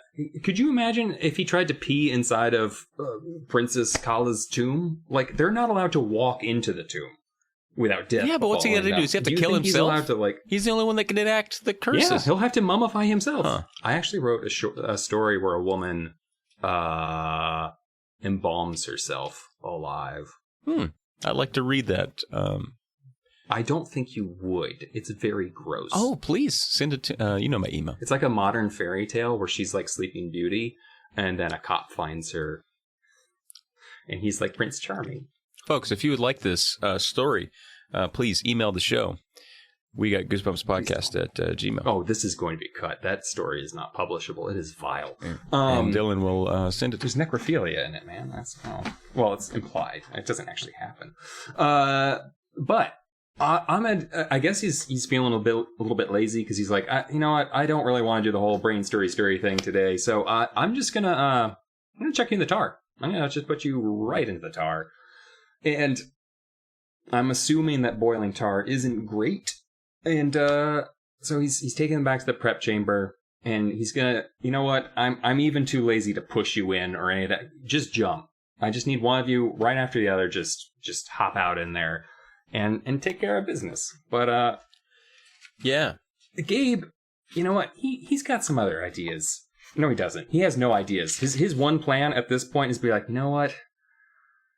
It's been a while since we've mentioned this, but I've got this ancient mummy hand in my back pocket called the Summoner that I bought for $2. Yes. At a yard sale from a small child. He says, I spun around quickly, and I held the mummy hand up high. I can't really explain what was going through my mind. I was so terrified, so overwhelmed with fear, that I was thinking 100 things at once. Maybe I thought the mummy hand would distract Ahmed, or interest him, or confuse him, or frighten him. Maybe I was just stalling for time. Or maybe I was unconsciously remembering the legend behind the hand that the kid at the garage sale had told me. The legend of why it was called the Summoner. How it was used to call up ancient souls and spirits. Or maybe I wasn't thinking anything at all. But I spun around and, gripping it by its slender wrist, held the mummy hand up high and waited. Ahmed stared at it. But nothing happened. Dum, dum, dum! Man, a lot of build up there. I thought we were going to get somewhere, Dill. I guess not. Well, you know what? Turns out there's a reason why it's called the Summoner. It's not really summoning them, right? Like, they're already there. They're already... Anyway, the mummies start coming alive. It's kind of like a reanimator, right? Yeah. I mean, a child named it. I bet you that kid at the yard sale is just like, yeah, it's called the Summoner. It's not just like your average monkey's paw situation. Like, this is a named item. Like, this is a collectible. So listen, got all 5 fingers, nothing's broken off. It's the Summoner. Got a number 541 out of 1,000. Not bad. $2. $2. That's not bad. I mean, he sold me on it, and I wasn't even in line for it. And I mean, it only does good. But the mummies, they're coming alive. They and you know what? Not only are they coming alive, but some of them were made by Ahmed. 1 or 2 of them, or by Ahmed's family. And I feel like it's not that they're doing Gabe's will, but they're just like, oh, this asshole. And so they go straight for Ahmed. Yep. It's pretty awesome. And Gabe has got his army of the undead, and they're about to throw him into the fire. Ahmed, not Gabe. Gabe is king right now. And, but Ahmed, I guess, decides that he wants a sequel to The Curse of the Mummy's Tomb, and he books it out of there, and he safely gets away, which is interesting, because Spidey didn't get that same treatment. Neither did Sabrina. Right. But I guess Ahmed is allowed to live another day. To be fair, he's protecting a cultural heritage site from outsiders. That's the moral high ground you're taking. You're like, well, he's protecting a monument. I mean, R.L. Stine is the one who spared his life. So I'm just trying to explain why. All right. You're right, though. Spidey got dead, didn't he? Mm. Oh yeah, he died of a heart attack. Huh. Well, you had to endure a 5-minute monologue while I debated whether or not the camera killed him or if his own failing heart system killed him, and then at what point do you blame the camera? Anyway, I'm not going to do that again. Here, this is a whole new thing. Ahmed's atrocities are much more direct. He tried to kidnap and murder children. Yeah. Fact. But still. Yeah, but they also... listen, his religion is real. Like, 100%. Those mummies came alive. So, if he says they defiled the tomb, maybe they did. You know? I'm just saying. He's got 4,000 years of a pension plan and a long line of business that show that he's in the right, and they're just coming and just interrupt it. Like, no. Yeah, no, I get it. So he gets free. Why am I defending him? I don't know. Why did you put me in the position where I'm defending him? I'm not the one that didn't kill him at the end of the book like you should for a Disney villain. You just took that position. I'm just over here. So Gabe is still holding the summoner above his head. Like, he just kind of left it there. I think he was kind of stunned by what happened and just didn't move. So then when he lowers it, he realizes that, now all the mummies return to their original poses. So he understands, how the summoner sort of had that power over all the mummies. He's like, dang, $2. Best $2 ever spent. And then Uncle Ben drops this line. This is the line of the book, Dylan. You ready for this? Uncle Ben says, hey, thanks for the helping hand. Fucking Uncle Ben. Great uncle, terrible dad. Like, that is exactly what an uncle should say in that situation. Meanwhile, his only daughter is in shock right now, and a pun is probably not what he should be doing. But his nephew, probably high five. Yeah, high five, and sorry may never be the same. And I'm on the fence about whether or not I care. Especially not after what happens in the hotel room. Yeah, back at the hotel, Gabe teasing her with the hand.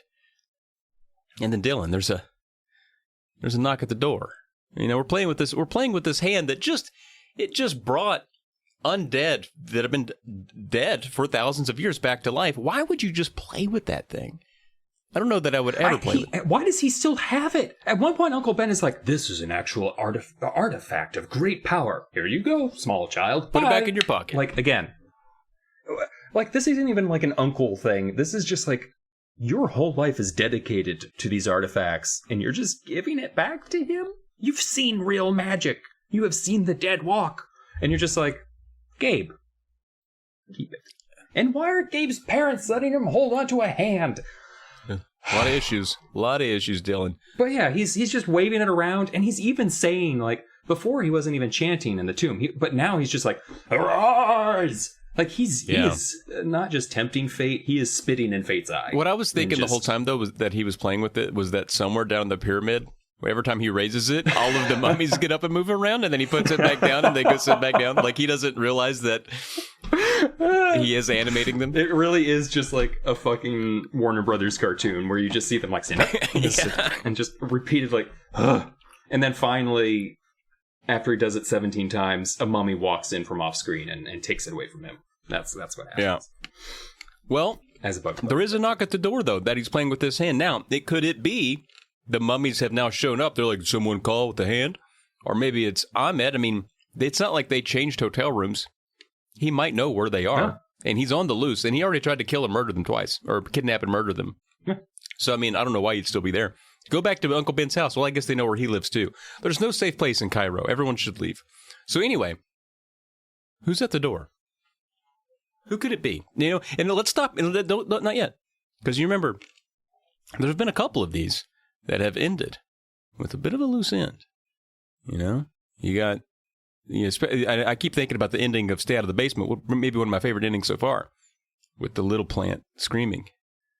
You know, at the end, that was great. You know, and then there's a bit of ambiguity with the twins at the end of Say Cheese and Jai. Here, this knock at the door, he could go 100 different ways. Especially since every time this door's been knocked on in the past, it's not been good. First, it's Uncle Ben, dressed as a mummy. Mm-hmm. Yeah. And then it was... Oh, wait, I don't think there was a middle time. And then it was just Uncle Ben, dressed as Uncle Ben. But it's their parents. It's Gabe's parents. It's mom and dad. They're back. They've sold the Frigidaire. They can... we can all go home. And, yeah. That's it. It's funny, because I didn't hear that part in the audiobook, so I thought... this is where I thought the book ended. I slowly lowered the hand as the door swung open. 2 shadowy figures lumbered into the room. Thank you for reading Audible. That's all I heard. I didn't hear the last 3 sentences, so I literally thought the book ended on... oh, you thought it was a big cliff? On 2 shadowy figures lumbering into the room. Wow. So what have you been thinking this whole time? So I actually liked the ending of the book a lot more until just now. Oh, wow. No, it was just Mom and Dad. Just Mom and Pa. They're back. Everybody's happy in this one.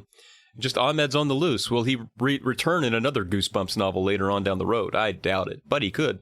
He's a wanted felon. So, what did you think? Tell me.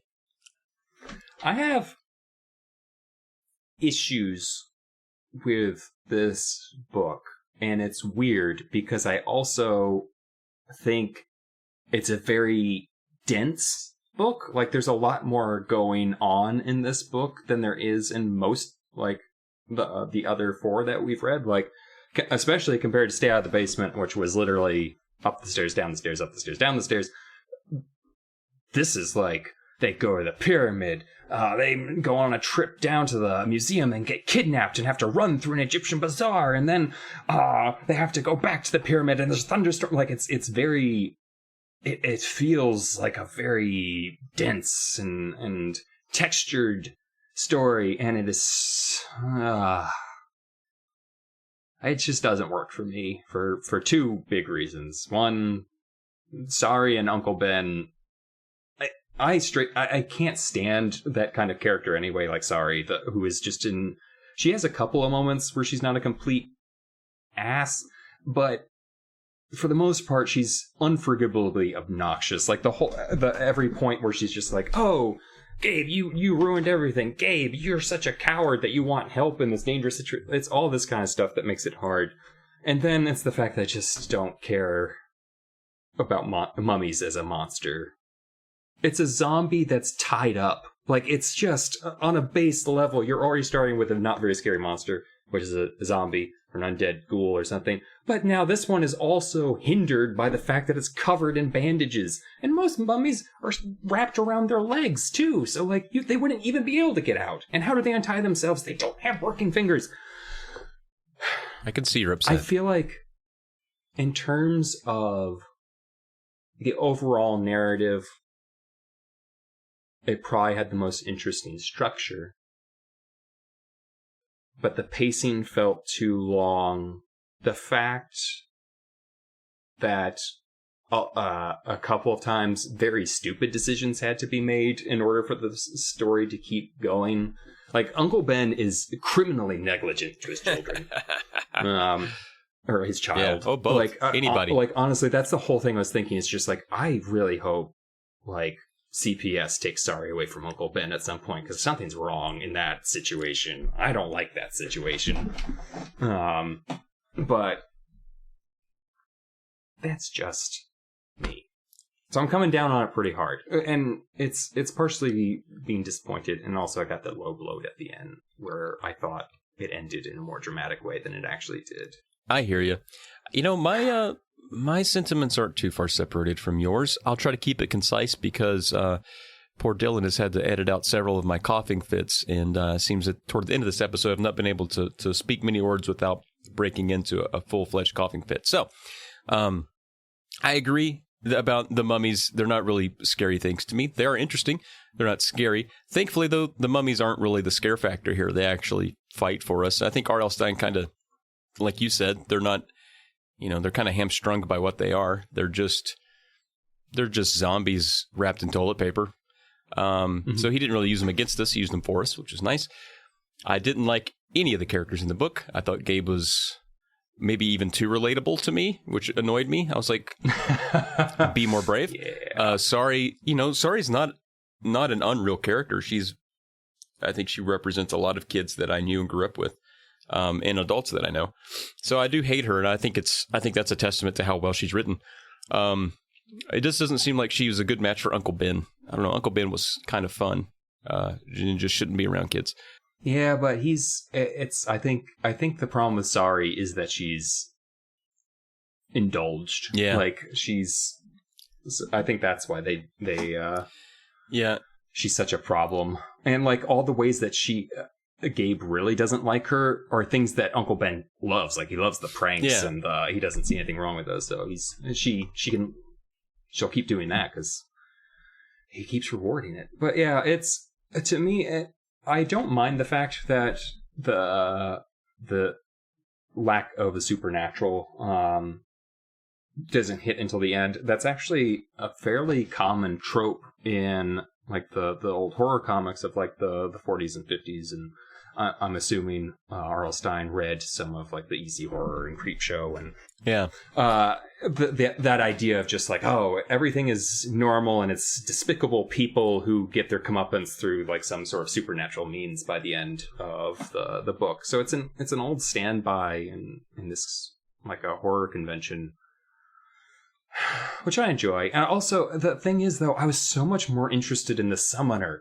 Like, the whole story behind where did the first kid get this thing? It's kind of a mystery, right? The story I was telling in my head is, like, was more interesting to me than what was happening to the first group. Like, it was, like, the kid's dad in the army, because that happens a lot in horror stories, and he found something overseas, and he never came back, but his footlocker did, and that's the only, you know, it's stuff like that where it's just, there's something, where did this thing come from? How did it get to this, wherever, I think they live in Illinois or Chicago or something. Like, how did it get to the United States and get sold for $2? Yeah.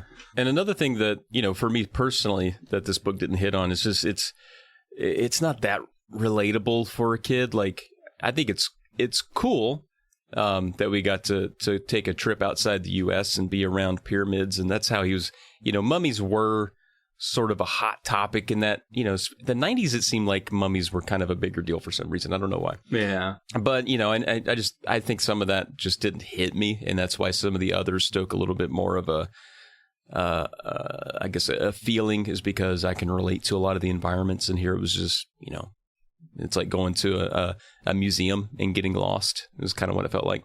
Yeah. So all of that said, I think I'm with you. I'm not a huge fan of the cover. It did there other than a few choice excerpts that we read that I thought were well written. I didn't really care so much for the story all that much. So all that to end, I think I'm going to end up giving this one, Dylan, 2 out of 7 coffins full of dead uncles. Wow. Yeah. I'm gonna say 3 out of 5 sarcophagi, but all 3 of them are empty. That's how it feels to me. So that's it's just like I feel like that's like a layered rating system. Like if they were full, that's still 3 out of 5. But now that they're empty, is that just like a point? No, it's hollow. It's because that's what's really like. I don't think it's badly written. It just doesn't speak to me on almost any level. Like so, it's 3 out of 5, which is average, but it's hollow to me. Man. Okay. There's no scary like mummies and monkeys. There's no scary mummies in there. There's no scorpions. There was scorpions. They're empty, and that makes me sad. I want there to be monsters in those. There were scorpions. The scorpions part was the best part. Yeah, but instead it's just 3 empty sarcophagi. Okay. Like I feel like I would have watched an episode of Forensic Files and had a more exhilarating tale of child napping. It's a different Probably podcast. Would have ended on a more of a bummer note, but at least it would have been interesting. Our Forensic Files podcast will be of a different flavor. We'll save that for later. We just reviewing Forensic Files. It's like, oh my god, remember when they were so into like a bite data? Like, what a bunch of BS. Blood splatter analysis, overused. Overruled. All right, well, I think that's going to wrap us up. Oh. I totally meant to say that. That's my joke. That was a pun intended, I say. Yep. That'll wrap us up here like a mummy. And we have more books to come. They're not all winners, and that's okay. But folks, if you liked what you just heard, even if you didn't, or you just want to holler at us, share the time that you went to Egypt or the time that you got lost in a pyramid or your experience with mummies. We'd love to hear your anecdotes, please. We might do a bonus episode if we get enough emails of spooks from when you were a kid or your times reading these books. Maybe we'll do a little bonus ep encompassing all that. So please email the show. We got goosebumpspodcast@gmail.com. We would love to hear from you. And you can also find us on Twitter at SayCheeseAndPod. I'm sure we'll be fairly active on Twitter. We're still fairly active on Twitter, so reach out to us there as well. And again, that is Say Cheese and Pod on Twitter. All right. And you can also support the show, our whole network of shows you can support by heading on over to patreon.com/polykill and finding a tier that works for you there.